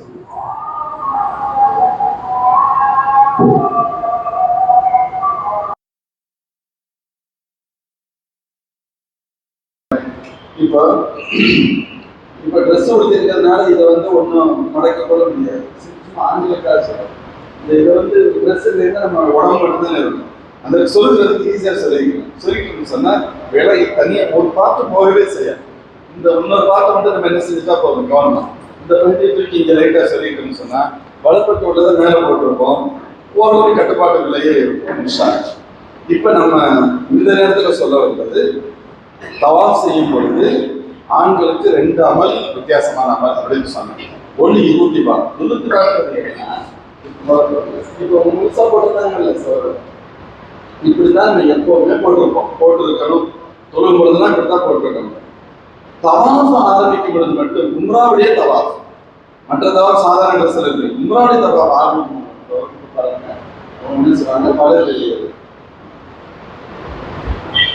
இந்த தோல் பூஜை ஓப்பன் ஆகும். இப்ப நமக்கு ஜுபா தெரியுது, அங்கே நம்ம வெறுமையோட தானே இருப்போம், நம்முடைய உடலே தெரியும். வலது தோல் பூஜம் ஓப்பன்ல இருக்கும், இந்த இதை உள்ள இப்படியே மேல டபுள் ஆயிடும் இந்த இடத்துல. சரியா?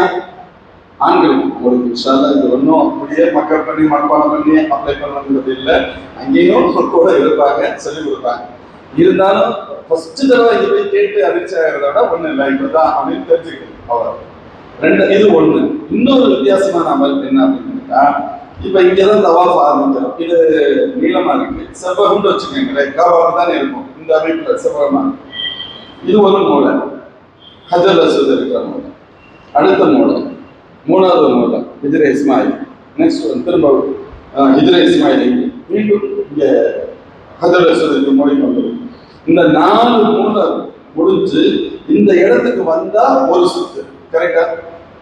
இந்த இடத்துக்கு வந்தாதான் ஒரு சுத்தா. ஃபர்ஸ்ட் தவாஃப் ஆரம்பிக்கிறதுக்கு முன்னால ட்ரெஸ் இப்ப ஆண்கள் இப்படி போட்டுக்கிட்டீங்க, பெண்களுக்கு ஒண்ணு இல்லைன்னு சொன்னோம். 2வது இதுக்கு முன்னால நியத் செய்யணும். என்ன செய்யணும்? அல்லாஹும்ம இன்னி உரீது தவாஃபல் உம்ரா ஃபயஸ்ரிஹா லீ வ தகப்பல் மின்னி. யா அல்லாஹ், உம்ராவுடைய தவாஃப் செய்ய நாடுகிறேன், எளிதாக்குவாயாக, ஏற்றுக்கொள்வாயாக. நியத் செஞ்சுட்டு இப்ப உதாரணத்துக்கு இந்த இடம் இங்க பக்கத்துல நிக்கிற வாய்ப்பு இருந்தா ஓகே, இருக்காது அப்படின்னு சொன்னா நம்ம எவ்வளவு தூரத்துல இருந்தாலும் ஏற்கனவே சொன்னேன், இது கொஞ்சம் முன்னால லெஃப்ட்ல பேக்ல இருக்கிற மாதிரி பார்த்துக்கணும். நேரடியா முத்தமிடுவது ஒரு முறை, நேரடியா முத்தமிடுவதற்கு வாய்ப்பு கம்மியா இருக்கும். அதனால கையை நீட்டி ரெண்டு கையும் பார்க்கணும். பிஸ்மில்லாஹி அல்லாஹு அக்பர் வலில்லாஹி ஹம்து, கையை முத்தமிட்டு பிஸ்மில்லாஹி அல்லாஹு அக்பர் வலில்லாஹி ஹம்து, கையை முத்தமிட்டு முத்தமிட்டோம்னா தவாஃபை ஸ்டார்ட் பண்ணணும். இப்போ ஆரம்பம். ட்ரெஸ் வலது தோல் கொஞ்சம் ஆல்ரெடி ஓப்பன் பண்ணி வச்சுக்கணும். முதல் 3 சுற்றுக்கு மட்டும் என்ன செய்யணும் அப்படின்னு கேட்டா, அதுக்கு பேர் முதல்ல உள்ள ட்ரெஸ்ஸுக்கு பேர் யூதிபா, இது அமல். அமல் அப்படின்னு சொன்னா குறிச்சு ஸ்பீடாவும் ஓடுறது இல்லை, அருகருகே கால் இட்டுக்களை எடுத்து வைத்து போறது. அதாவது போகும் செய்வோம், சுலவா அப்படியே பண்ணிட்டு வரும். இப்படி வரணும் 3 சுற்றுக்கு மட்டும். முதல் 3 சுற்றுக்கு மட்டும். ஏதாவது ஒண்ணு மறந்துட்டாங்க, ஃபர்ஸ்ட் சுத்துல மறந்துட்டேன், செகண்ட் ஞாபகம் வருதுன்னா 4வது சுத்துல அப்படி சுத்த முடியாது. முதல் 3 அப்படி சுற்றுவது எப்படி சொன்னதோ அதே போல பிந்திய 4 அப்படி சுற்றாமல் இருப்பது சொன்னது. 2 தப்பும் ஒரே நேரத்தில் பண்ணிடக்கூடாது. 2வது இது சுண்ணத்தான அமல். ஒவ்வொன்றையும் பருது கேட்டகரி இருக்கும், வாஜிப் இருக்கும், சுண்ணத்து இருக்கும். இப்ப இதுல ஏதாவது கொஞ்சம் முன்பினாலும் அல்லாஹ் நினைக்கிறத பிரச்சனை இல்லை. ஆனா முறை இதுதான். முதல் 3 சுற்று அமல் செய்யணும். 7 சுற்றிலும் எது தோல்விஜம் ஓப்பன்ல தான் இருக்கணும். இப்ப 7 சுத்துலையும் 7 சுற்றுங்கிறது ஆரம்பிச்ச இடத்துக்கே வந்தா ஒண்ணு.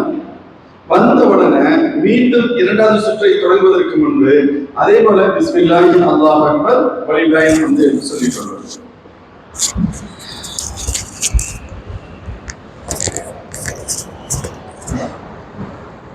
விளங்கிட்டீங்களா? இப்படி 7 சுத்துக்கு வரணும். 7 சுத்து வரணும். இன்னொரு விஷயம், தவாஃப்ல ஒது கட்டாயம்.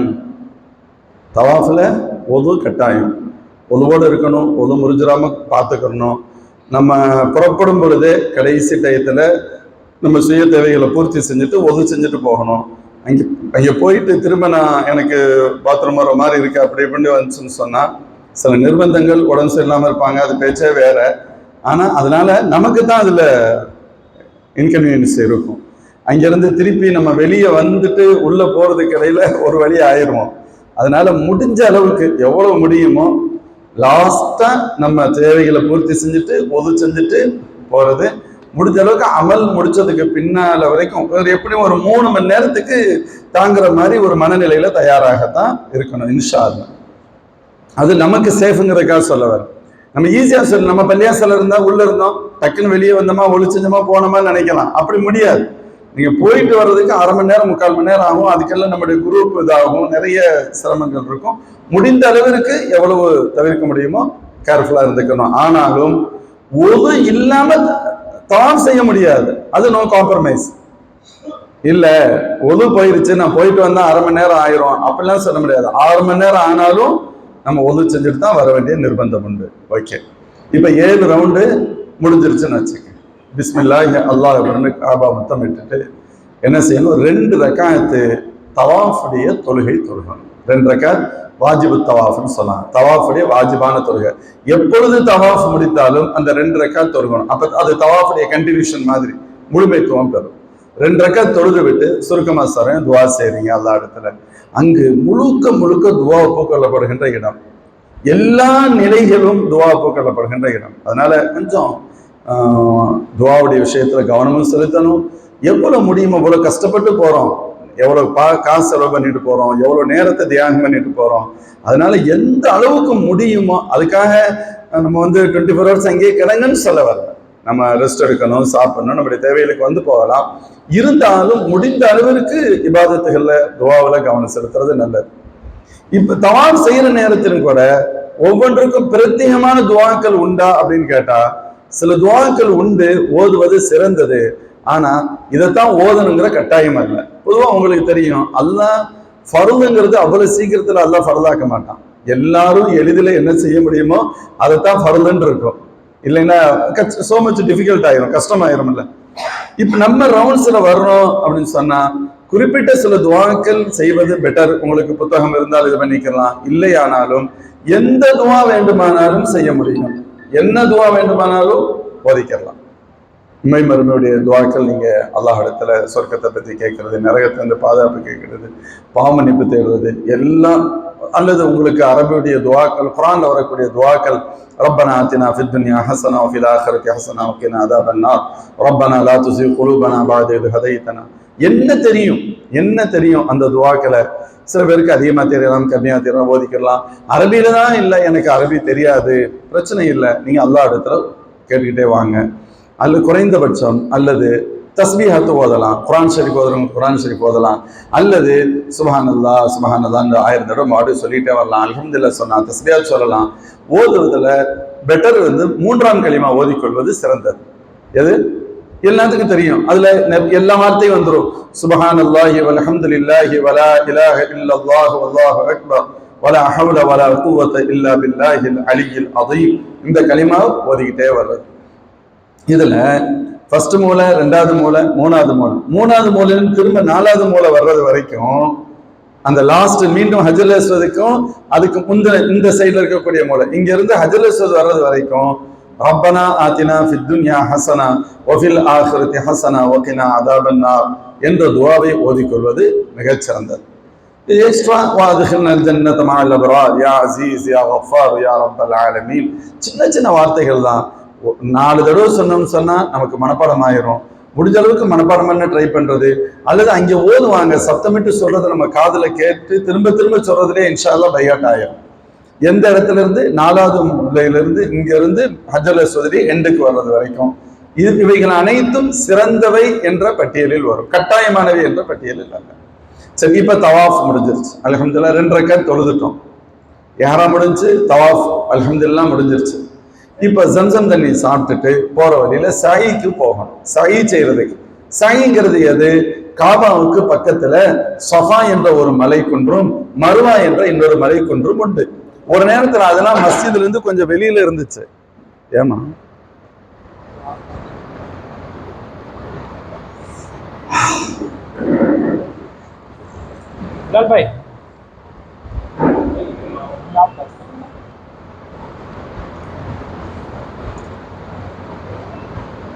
நம்ம மைக்கா என்னது? நம்மதா இங்க உள்ளதா? இங்க உள்ளதா?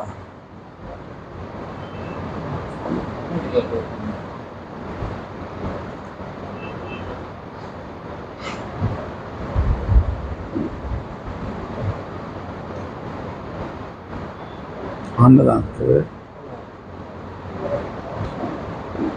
நம்மள்கிட்ட டெம்பரரி மைக்கு இருக்கா? பொதுவா சவுண்ட் வருது.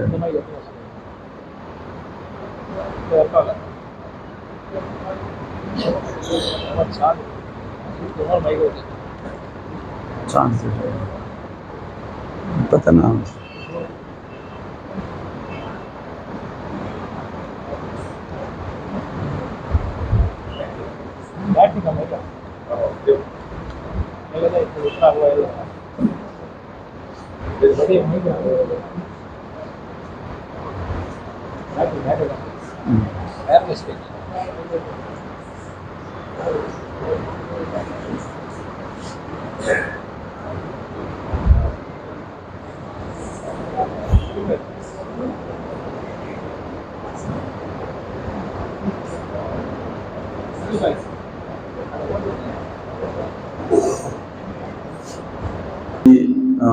நம்ம தவாஃப் செய்கிற இடத்தை சுற்றி எல்லா துவாவுக்கும் கொள்ளப்படுகின்ற இடம் ஹத்தீம்னு ஒரு இடம் இருக்கும். இப்போ ஹஜ்ருல் அஸ்வத் மூலையிலேருந்து அடுத்த மூலைக்கு போயிட்டோம்னு வச்சுக்கோங்களேன், அந்த மூலையிலேருந்து அடுத்த இன்னொரு மூலை வர்றது வரைக்கும், அதாவது ஒரு அரை வட்டம் அப்படின்னு ஒரு இன்னொரு ரவுண்டு கொடுத்துருக்கோம். அதுக்கு உள்ளே போயிடக்கூடாது, உள்ளே போக முடியாது, விட மாட்டாங்க. தவாஃப் செய்யும்போது உள்ளே போகவும் கூடாது, சுற்றி தான் போகணும். அது காபாவுடைய உள்பகுதியாக இருந்தது, இப்போ அது ஓப்பன்ல இருக்கு. வரலாறு அது காரணங்கள் உண்டு, நம்ம அதுக்குள்ள போகலை. அதனால உள்ள நுழைஞ்சிடாம சுற்றித்தான் வருவோம். அந்த இடமும் துவா ஒப்புக்கொள்ளப்படுகின்ற இடம், தொழுகிறதுக்கு வாய்ப்புகள் கிடைக்கும். தவாஃப் அல்லாத நேரங்களில் நம்ம போகும் பொழுது, தவாஃப் முடிச்சுட்டு சாதா தவாஃபில் இருக்கிற நேரத்தில் நீங்கள் உள்ளே போய் தொழுகலாம்னு கேட்டால் தொழுகலாம், தொழுக முடியும். முதல்லாம் ரொம்ப முண்டி அடிச்சுட்டு போகணும், இப்போ கொஞ்சம் கியூவில் நின்றுட்டோம்னா குரூப்பாக விடுறாங்க. அந்த இடத்துக்கு உள்ள தொழுகிறது காபாவுக்கு உள்ள போய் தொழுகிற மாதிரி. இப்ப காபாவுக்குள்ள எல்லாரும் போக முடியாது, பெரிய பெரிய மன்னர்களுக்கு மட்டும்தான் அந்த அட்ஜஸ்ட்மெண்ட் பண்ணுவாங்க, அவங்களுக்கு அனுமதிப்பாங்க. வேற யாரும் போக முடியாது. இப்ப நம்ம அந்த இடத்துல ஒரே நேரத்துல நூத்துக்கணக்கான பேர் தொழுவாங்க, தொழ முடியும். உள்ள போய் தொழுகிறதுங்கிறது மாஷா அல்லா காபாவுக்குள்ள தொழுத மாதிரியான ஒரு நிறைவு. அதுக்கு மேல மீசாபுர் ரஹ்மா, அந்த மழை தண்ணீர் ஊட்டுகின்ற இடம், அந்த இது உங்களுக்கு பார்த்தாவே தெரியும், எல்லோ கலர்ல சொல்லியிருப்பாங்க. அந்த இடத்துக்கு கீழே நின்று துவா செய்து துவா புகழப்படுகின்ற இடம். அதே போல ஹஜல் அஸ்வத் மூளைய ஒட்டு நாப்புல ஒரு மீட்டர் தூரத்துல காபாவுடைய வாசல் இருக்கும். காபாவுடைய வாசலுக்கும் ஹஜல் அஸ்வத் மூளைக்கு மத்தியில் உண்டான இடம் துவா புகழப்படுகின்ற இடம். காபாவுடைய வாசலை திரையை பிடிச்சிட்டு அதனுடைய டோரை தொட முடிஞ்சா தொட்டுக்கிட்டு துவா செய்யறது அல்ஹம்துலில்லாஹ் துவா புகழப்படுகின்ற இடம். அதுக்கு பக்கத்துல காபாவுடைய சுத்தி காபாவுடைய திரைகளை பிடிச்சு துவா செய்யறது கூட அது அனைத்து இடங்களும் துவா புகழப்படுகின்ற இடங்கள். உம்ராவுடைய நேரத்துல உங்களுக்கு இதெல்லாம் செய்யறதுல கொஞ்சம் கஷ்டம் இருக்கும். ஏன்னா அடுத்தடுத்து சையுடைய அமல் இருக்கிறதுனால உம்ராவுடைய தவாஃப் அல்லாமல் வேறு சாதாரண தவாஃபுக்கு உள்ள வரக்கூடிய வாய்ப்பு இருக்கும் பட்சத்தில் இவைகளை எல்லாத்தையும் நல்லா யூட்டிலைஸ் பண்ணிக்கிற மாதிரி பார்த்துக்கங்க இன்ஷா அல்லாஹ். ஓகே, தவாஃப் முடிச்சுட்டோம், 2 ரக்காத் தொழுதுட்டோம், ஜம்சம் தண்ணீர் சாப்பிட்றோம். ஜம்சம் தண்ணீர் சாப்பிடணும்னு நியத் செஞ்சுட்டு உதவோட கடைசி வரைக்கும் சிரமம் இல்லாமல் இந்த அமலைகள் நிறைவேற்றக்கூடும் நியத் செஞ்சுட்டு கொஞ்சம் ஒரு அளவோட சாப்பிட்டுக்கலாம். எப்பவுமே காபாவுக்கு உள்ள இருக்கும் பொழுதுனா கொஞ்சம் கம்மியா சாப்பிட்டுக்கிறது, வெளியில வரும்போது நல்ல தாராளமா சாப்பிட்டு வந்துட வேண்டியது. ஏன்னா நம்ம வெளியில தானே வரோம், ஒன்றும் பிரச்சனைகள் இல்லை இன்ஷா அல்லாஹ். இப்போ சஃபா மர்வா என்பது 2 மலை குன்று. முதல்ல காபாவுக்கு சற்று தூரமாக இருந்த இடம். இப்போ காபாவுடைய விரிவாக்க பணிகள் வருகின்ற பொழுது அதெல்லாம் காபா ஒரு மஸ்ஜிதுக்கு உள்ளேயே உள்ள ஒரு பார்த்தா தான் ஆயிடுச்சு. சரி, இப்போ நம்ம ஜம்சம் தண்ணி சாப்பிட்டுட்டு சஃபாங்கிற மலைக்கு வந்தோம். சமதளத்திலிருந்து கொஞ்சம் ஹைட்டா ஏற மாதிரி தெரியும், கொஞ்சம் ஹைட்டா தான் இருக்கும். அதுல இருந்து காபாவை பார்த்து பிஸ்மில்லாஹ் யா அல்லாஹ் என்று தக்பீர் சொல்லிவிட்டு காபாவை பார்த்து துவா செய்யலாம். எங்கிருந்து காபாவை பார்த்து துவா செஞ்சாலும் மக்பூல். சஃபாவில இருந்து சைய ஆரம்பிக்கிறதுக்கு முன்னாலேயும் துவா செஞ்சுக்கணும். துவா செஞ்சுட்டு சையுடைய நியத் செய்யணும். அல்லாஹும்ம இன்னி உரீது அஸ்ஸஅய பைன ஸஃபா வல் மர்வா ஃபயஸ்ஸிரு லி வ தகப்பல்ஹு மின்னி. யா அல்லாஹ், ஸஃபா மர்வா இடையில் சை செய்ய நாடுகிறேன், எளிதாக்குவாயாக, ஏற்றுக்கொள்வாயாக. எல்லாத்துலயும் அந்த வார்த்தை வரும். நியத் செஞ்சுட்டு சஃபாவில இருந்து கீழே மர்வாவை நோக்கி போறோம். மர்வா நோக்கி அங்கே போயிட்டோம்னு வச்சுக்கோங்களேன், அது 1. தவாஃபுக்கு சொன்னோம், ஆரம்பிச்ச இடத்துக்கே வந்தா தான் 1ன்னு சொன்னோம். சஃபாவை பொறுத்தளவுல இந்த எண்டுல இருந்து, இது ரொம்ப பொருத்தமான உதாரணம். இங்க இதுதான் சஃபான்னு வச்சுக்கோங்க, இது மர்வா. சஃபா டு மர்வா இங்க போயிட்டாலே ஒரு இடத்தை கிராஸ் பண்ணிட்டோம்னு அர்த்தம். ஒரு தடவை முழுசா போயிட்டோம் 1. திருப்பி மர்வா டு சஃபா வர்றோம் 2. Safa to Marwa 3. Marwa to Safa 4. மீண்டும் Safa to Marwa 5. Marwa to Safa 6. Safa to Marwa 7. சரிதான். இந்த 3 1 முடிகிறது, 3 முடிகிறது, 5 முடிகிறது, 7 முடியுது. ஒற்றைப்படைகள் எல்லாம் மர்வாக முடியும். ஆரம்பிக்கிறதும் ரெட்டைப்படைகள் எல்லாம் சஃபாவில் இருக்கணும் வச்சுக்கோங்க. ஏன்னா தெரியாம நீங்க ஒரு தடவை இங்க இருந்து இங்க போயிட்டு வந்தா தான் 1ன்னு சொன்னா ஒரு வழி ஆயிடுவீங்க. 7 தடவை இதுவே கணிசமான தூரம். அதனால இங்க இருந்து அந்த இடத்துக்கு போய் சேர்ந்துட்டா 1. சரி, இப்படி போறோம் வர்றோம். இதுல நடக்கிறது தான் அமல். அல்லாஹ் அப்படித்தான் நமக்கு வச்சிருக்கிறான், வேற ஒண்ணும் இல்லை. அன்னை ஹாஜரா அம்மா சஃபா டு மர்வா போனாங்க, நடந்து போனாங்க. அல்லாஹ் அந்த காட்சியை பார்த்து சந்தோஷப்பட்டான். இதை உலகம் முழுக்க என் அடியார்கள் செய்யணும்னு அல்லாஹ் வச்சிருக்கிறான். அவ்வளவுதான் தாற்பயம்ங்கிறது. அதுதான். இப்ப நம்ம சஃபா டு மர்வா போகின்ற பொழுது 2 இடத்துல, இப்ப 2 அதாவது மீலைனில் அஹ்லரின்னு சொல்றாங்க, பச்சை விளக்குகள் ஒரு குறிப்பிட்ட இடத்துல எரியும். சஃபாவில் ஆரம்பிச்சு கொஞ்சம் தூரம் போன உடனேயே அந்த லைட்டு ஆரம்பிச்சிடும். இதுல இருந்து உதாரணத்துக்கு மிகச்சரியாக சொல்றாங்க, இந்த எண்டுல இருந்து நம்ம இந்த மஹாலுடைய இந்த எண்டு வரைக்கும் இருக்கலாம், ஏறக்குறைய கொஞ்சம் சில 1 மீட்டர் 2 மீட்டர் முன்ன பின்ன இருக்கும், அவ்வளவுதான். இந்த இடத்துல பச்சை லைட் ஆரம்பிச்ச உடனே அந்த பச்சை லைட் கிரீன் லைட்டுங்கிறது நம்முடைய அடையாளத்துக்காக தான் வச்சிருக்கிறாங்க. அந்த எண்டு வரைக்கும் ஆண்கள் சற்று வேகமாக ஓடி கடப்பது சுன்னத். நம்ம எப்போ நடந்துகிட்டே போவோம், சாதாரணமா போகலாம். அந்த இடத்துல மட்டும் கொஞ்சம் வேகமா ஓடி அந்த இடத்தை கடப்பாரு. அப்ப ஓடி கிடக்குதுன்னா கூட ஒய்ஃபை கூட்டிட்டு போனோம், சிஸ்டரை கூட்டிட்டு போனோம், அம்மாவை கூட்டிட்டு போனோம்.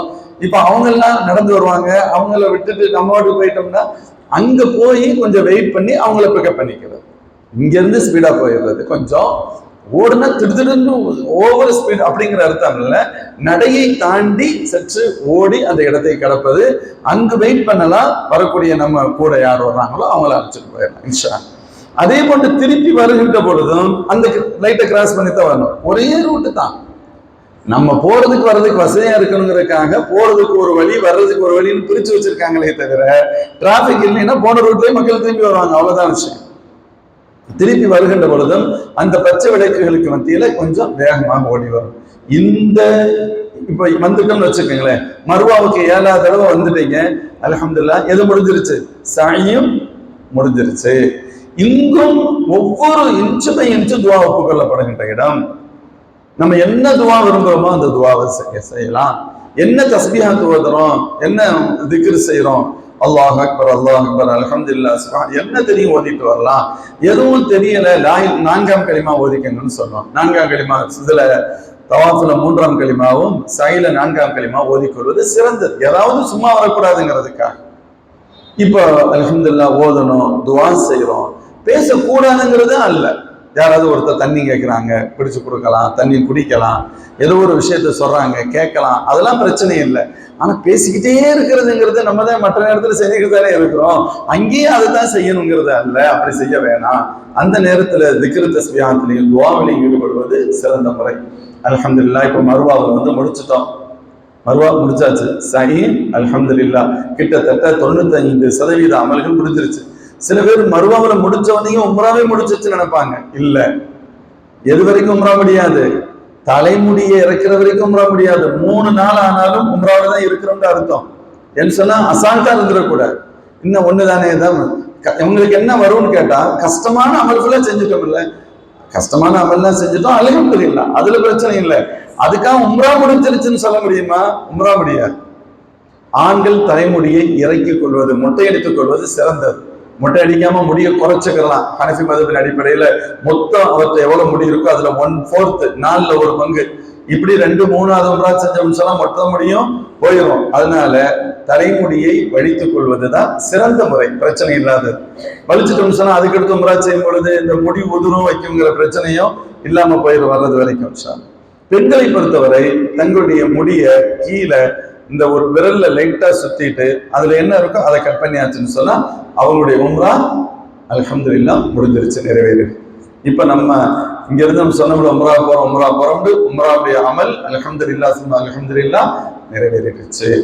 அல்லாஹ்வுக்கு சுக்ர் அதா பண்ண தொழுகணுங்கிறது ஷரத்து இல்லை, அவர்களுடைய விருப்பம் சார்ந்தது. யாரெல்லாம் எனக்கு இந்த நசீபை கொடுத்துருக்கேன்னு சொல்லி நீங்க ஸலாத்து ஷுக்ர் தொழுகலாம், அல்லது அல்லாஹ் லக்கல் ஹம்து வ லக்கல் ஷுக்ரு குல்லு, அல்லாஹ் உனக்கே எல்லா புகழும் உள்ளத்தால மனசுல சந்தோஷப்பட்டு அல்லாஹ்வுக்கு நன்றி செலுத்துறது. மொத்தத்துல உம்ராவுடைய அமல் முடிஞ்சிருச்சு. இப்ப நம்ம வெளியில வந்துட்டோம், கடைக்கு போயோ அல்லது ரூம்லயோ தலைமுடியை இறக்கிக்கிறோம். எப்ப தலைமுடி இறக்கிட்டோமோ அமல் நிறைவேறிடுச்சு. குளித்து ஆகணுங்கிறது கட்டாயம் இல்லை. நான் சொல்றது மசாயில்ங்கிறதுக்காக அக்யூரேட்டா சொல்ல வரேன். குளிக்க கூடாதுன்னு சொல்ல, குளிக்கணும், குளிப்போம், மேல டயர்டா இருக்கும், கசகசன் இருக்கும், மொட்டை அடிச்சிருக்கிறோம், குளிக்கத்தான் வேணும், அதெல்லாம் வேற விஷயம். ஆனா குளிச்சாதான் உம்ரா முடியுதான்னு கேட்டா இல்ல. ஒருத்தர் ஃபீவரா இருந்துச்சு, அதோட உம்ரா செஞ்சுட்டு வந்துட்டாங்க. இப்ப இல்ல நீ உம்ரா முடிச்சுட்ட நீ குளிச்சான்னு சொல்லிட்டு சும்மா இருக்கிறால கஷ்டம் கொடுத்துடலாமா? அப்படிலாம் ஒண்ணும் கிடையாது. ஓகே, அது புரியுதில்ல என்ன சொல்ல வருது. இப்போ உம்ரா முடிஞ்சிருச்சு. இதுக்கு அடுத்து நமக்கு அங்க 1 வாரம் இருக்கமே என்ன அமல் அப்படின்னு கேட்டா, தொழுகை டைம் ஒவ்வொன்றுக்கு நம்ம தொழுக போவோம். தொழுக போறது மட்டும் இல்லாமல் தொழுகை எங்க இருந்தாலும் தொழுத ஆகணும். காபாவில் இருக்கும் பொழுது வாய்ப்பு தவாப் செய்யறதுக்கு எவ்வளவு முடியுமோ அவ்வளவு தவாப் செய்யும். ஒரு நேரம் இருந்துச்சு ஃப்ரீயா எப்ப வேண்டுமானாலும் உள்ள போய் தவாப் செய்ய முடியும். இப்போ கொஞ்சம் ரெஸ்ட்ரிக்ட் இருக்கு. என்ன இருக்குன்னு கேட்டா, உம்ராவுக்கு போறவங்களை மட்டும்தான் கீழே விடுறாங்க. நம்ம இப்ப போய் உம்ரா செஞ்சோம்ல, தவாப் செஞ்சோம்ல, அந்த இடத்துக்குள்ள அதுலயும் பெண்கள் மாஷா அல்லாஹ் தப்பிச்சுட்டாங்க. அவங்களுக்கு அவங்களுக்கு தெரியாத மாதிரி அப்படியே விட்டுருவாங்க. கேட்கவும் ட்ரெஸ்ஸும் வேற ட்ரெஸ் அடையாளம் இல்லை, நமக்கு அடையாளம் தெரிய மாட்டிக்கிறோம். இந்த ட்ரெஸ்ல போக முடியாது, உம்ரா ட்ரெஸ்ல போகணும். சில பேர் அதுக்கிட்டு உம்ரா ட்ரெஸ்ஸை மாட்டிக்கிட்டு உம்ராவுடைய நியத்து இல்லாம போறவங்க இருக்கிறாங்க. சரி, நம்ம அந்த சப்ஜெக்டுல போகல, அப்படியே போறதுக்கு உண்டான வாய்ப்பு கம்மியா இருக்கு. பெண்களுக்கு பிரச்சனை இல்லை. அவங்க எப்போ வேண்டுமானாலும் உள்ள போகலாம். அல்ஹம்துலில்லாஹ் தவாஃப் செய்யட்டும். ஒரு தடவை 2 தடவை நம்ம கூட்டிட்டு போயிட்டு நம்ம கூடவே வச்சிருக்கணும், நல்லா தெரிஞ்சுக்கிறணும். அதுக்கடுத்து அவங்க குரூப்பா பெண்களா போயிட்டு வந்துருவாங்க. பயப்படுறதுக்கு ஒண்ணும் இல்லை. கொடுக்கக்கூடிய ஐடி கார்டுகளை கரெக்டா வச்சுக்கணும். ஃபர்ஸ்ட் 1 or 2 டைம்ஸ் நல்ல லொகேஷன் பார்த்துக்கிறணும். கவனமா எங்க இருந்து வந்தோம் எங்க இருந்து போறோம் அப்படின்னு சொல்லி பார்த்துக்கணும். 2-3 பேர் போகும் பொழுது மட்டும் ஒரு ஆளா போனா கூட ஒழுங்கா வந்துருவாங்க. இந்த 2-3 பேர் போகும்பொழுது மட்டும் சில சிரமங்கள், அந்த இருக்க பக்கத்துல எங்கேயாவது இங்கிட்டு போய் அங்க திரும்பினர்கள் ஒரு ஆளை மிஸ் பண்ணிடுவாங்க.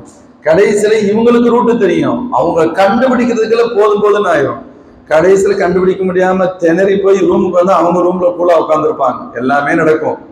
அதனால முடிஞ்ச அளவுக்கு கொஞ்சம் கேர்ஃபுல், எச்சரிக்கையாக இருக்கிறது. அல்ஹம்துலில்லாஹ் தொழுக போறோம். தவாஃபுக்கு வாய்ப்பு கிடைக்கின்ற பொழுதெல்லாம் தவாஃப் செய்யணும். ஏன்னா தவாஃப் எங்கே மட்டும்தான் செய்ய முடியும், காபால மட்டும்தான் தவாஃப் செய்யணும். தொழுகிறது எங்கேயும் தொழுதுக்கலாம். அதனால முடிஞ்ச அளவுக்கு தவாஃப் தவாஃப் தவாஃப் அதிகம். உம்ராவுக்கு எங்களுக்கு வாய்ப்பு இருக்கு அப்படின்னு நினைச்சீங்கன்னா அங்கிருந்து ஆயிஷா மஸ்ஜிதுக்கு போகணும். நம்ம இங்க சொன்ன அத்தனை சட்டத்தையும் ஃபாலோ பண்ணணும். குளிச்சுட்டு துணி மாத்திக்கிட்டே கூட போகலாம், பிரச்சனை இல்லை. துணி மாத்திட்டு அங்கே ஆயிஷா மஸ்ஜிதுல போய் 2 ரக்காத் தொழுதுட்டு நியத்து பண்ணிட்டு என்ன செஞ்சிடலாம், வந்துடலாம். அந்த நியத் பண்ண உடனே தல்பியா சொல்லுவோம். தவாஃப் ஆரம்பிக்கிற வரைக்கும் தல்பியா சொல்லப்படும். இங்க தவாஃப் செய்வோம், சை செய்வோம், தலைமுடி இறக்குவோம், உம்ரா முடிஞ்சிடும். வாலிப பிள்ளைங்க இருக்காங்க, ஒரு நாளைக்கு ஒரு உம்ரா தாராளமாக செய்ய முடியும். சில பேர் ஒரு நாள் விட்டு ஒரு நாள் செய்வாங்க. வயசானவங்க 3 நாளைக்கு ஒரு தடவை செய்வாங்க. அது உங்களுடைய சூழலை பொறுத்தது. மேக்சிமம் தம்பி பக்கத்துல தான் ரூம்லாம் போட்டிருக்காங்க, உங்களுக்கு ரொம்ப தூரம்லாம் இல்லை. அதனால தொழுகைக்கு 99 அல்ல 100% மஸ்ஜிதுக்கு வர்றதுக்கு தான் ட்ரை பண்ணும். ஏன்னு சொன்னா நீங்க கேள்விப்பட்டிருப்பீங்க, காபாவில் மஸ்ஜிதுல் ஹராமில் ஒரு தொழுகையை அங்கே ஒரு தடவை நம்ம தொழுகிறது ஃபர்து தொழுகிறீங்கன்னு சொன்னா நம்ம ஊர்ல தொழுகிறத விட 1,00,000 மடங்கு அதிகம். எவ்வளவு அதிகம்? 1,00,000 மடங்கு சவாப் அதிகம். இது எங்கே கிடைக்கும்? இதுக்காக 1 கோடி ரூபாய் செலவு பண்ணாலும் கம்மி தான். ஒரு வக்து தொழுகிறதுக்கு ஒருத்தர் இங்க இருந்து காபாவுக்கு போயிட்டு ஒரே ஒரு வக்து தொழுதுட்டு திருப்பி அடுத்த ஃபிளைட்ல வந்துட்டாருன்னு வச்சுக்கீங்களேன், காசை வேஸ்ட் பண்ணிட்டாருன்னா சொல்ல முடியாது, அப்படிலாம் சொல்ல முடியாது. இதை விட 10,000 கோடி மடங்கு ஒரு பெட்டரான அமலத்தை அவர் செஞ்சிருக்கான்னு அர்த்தம். இப்ப அந்த வாய்ப்பு நமக்கு ஒரு 8 நாள் கிடைக்குது அப்படின்னு சொன்னா அதை கொஞ்சம் மிஸ் பண்ணிடாம பார்த்துக்கணும். ஓய்வு எடுக்கிறது இந்த 2க்கு மத்தியில் உண்டான டைங்கள்ல காலையிலிருந்து லுஹர் வரைக்கும் கொஞ்சம் டைம் இருக்கும். லுஹருக்கு பின்னால் சாப்பிட்டு கொஞ்சம் டைம் கிடைக்கலாம். எந்த டைம் 2 தொழுகைக்கு மத்தியில் கேப் இருக்கோ அப்ப நீங்க ஓய்வு எடுத்துக்க. இது ஒண்ணு மதரசா ஒண்ணு இல்லை, எல்லாரும் இப்போ வாங்க எல்லாரும் இப்போ போங்க அப்படின்னு சொல்றதுக்கு ஒண்ணு இல்லை. முதல் தடவை எல்லாத்தையும் உம்ராவை கூட்டு போவாங்க, அதுக்கடுத்து ரூட்டை சொல்லிடுவாங்க.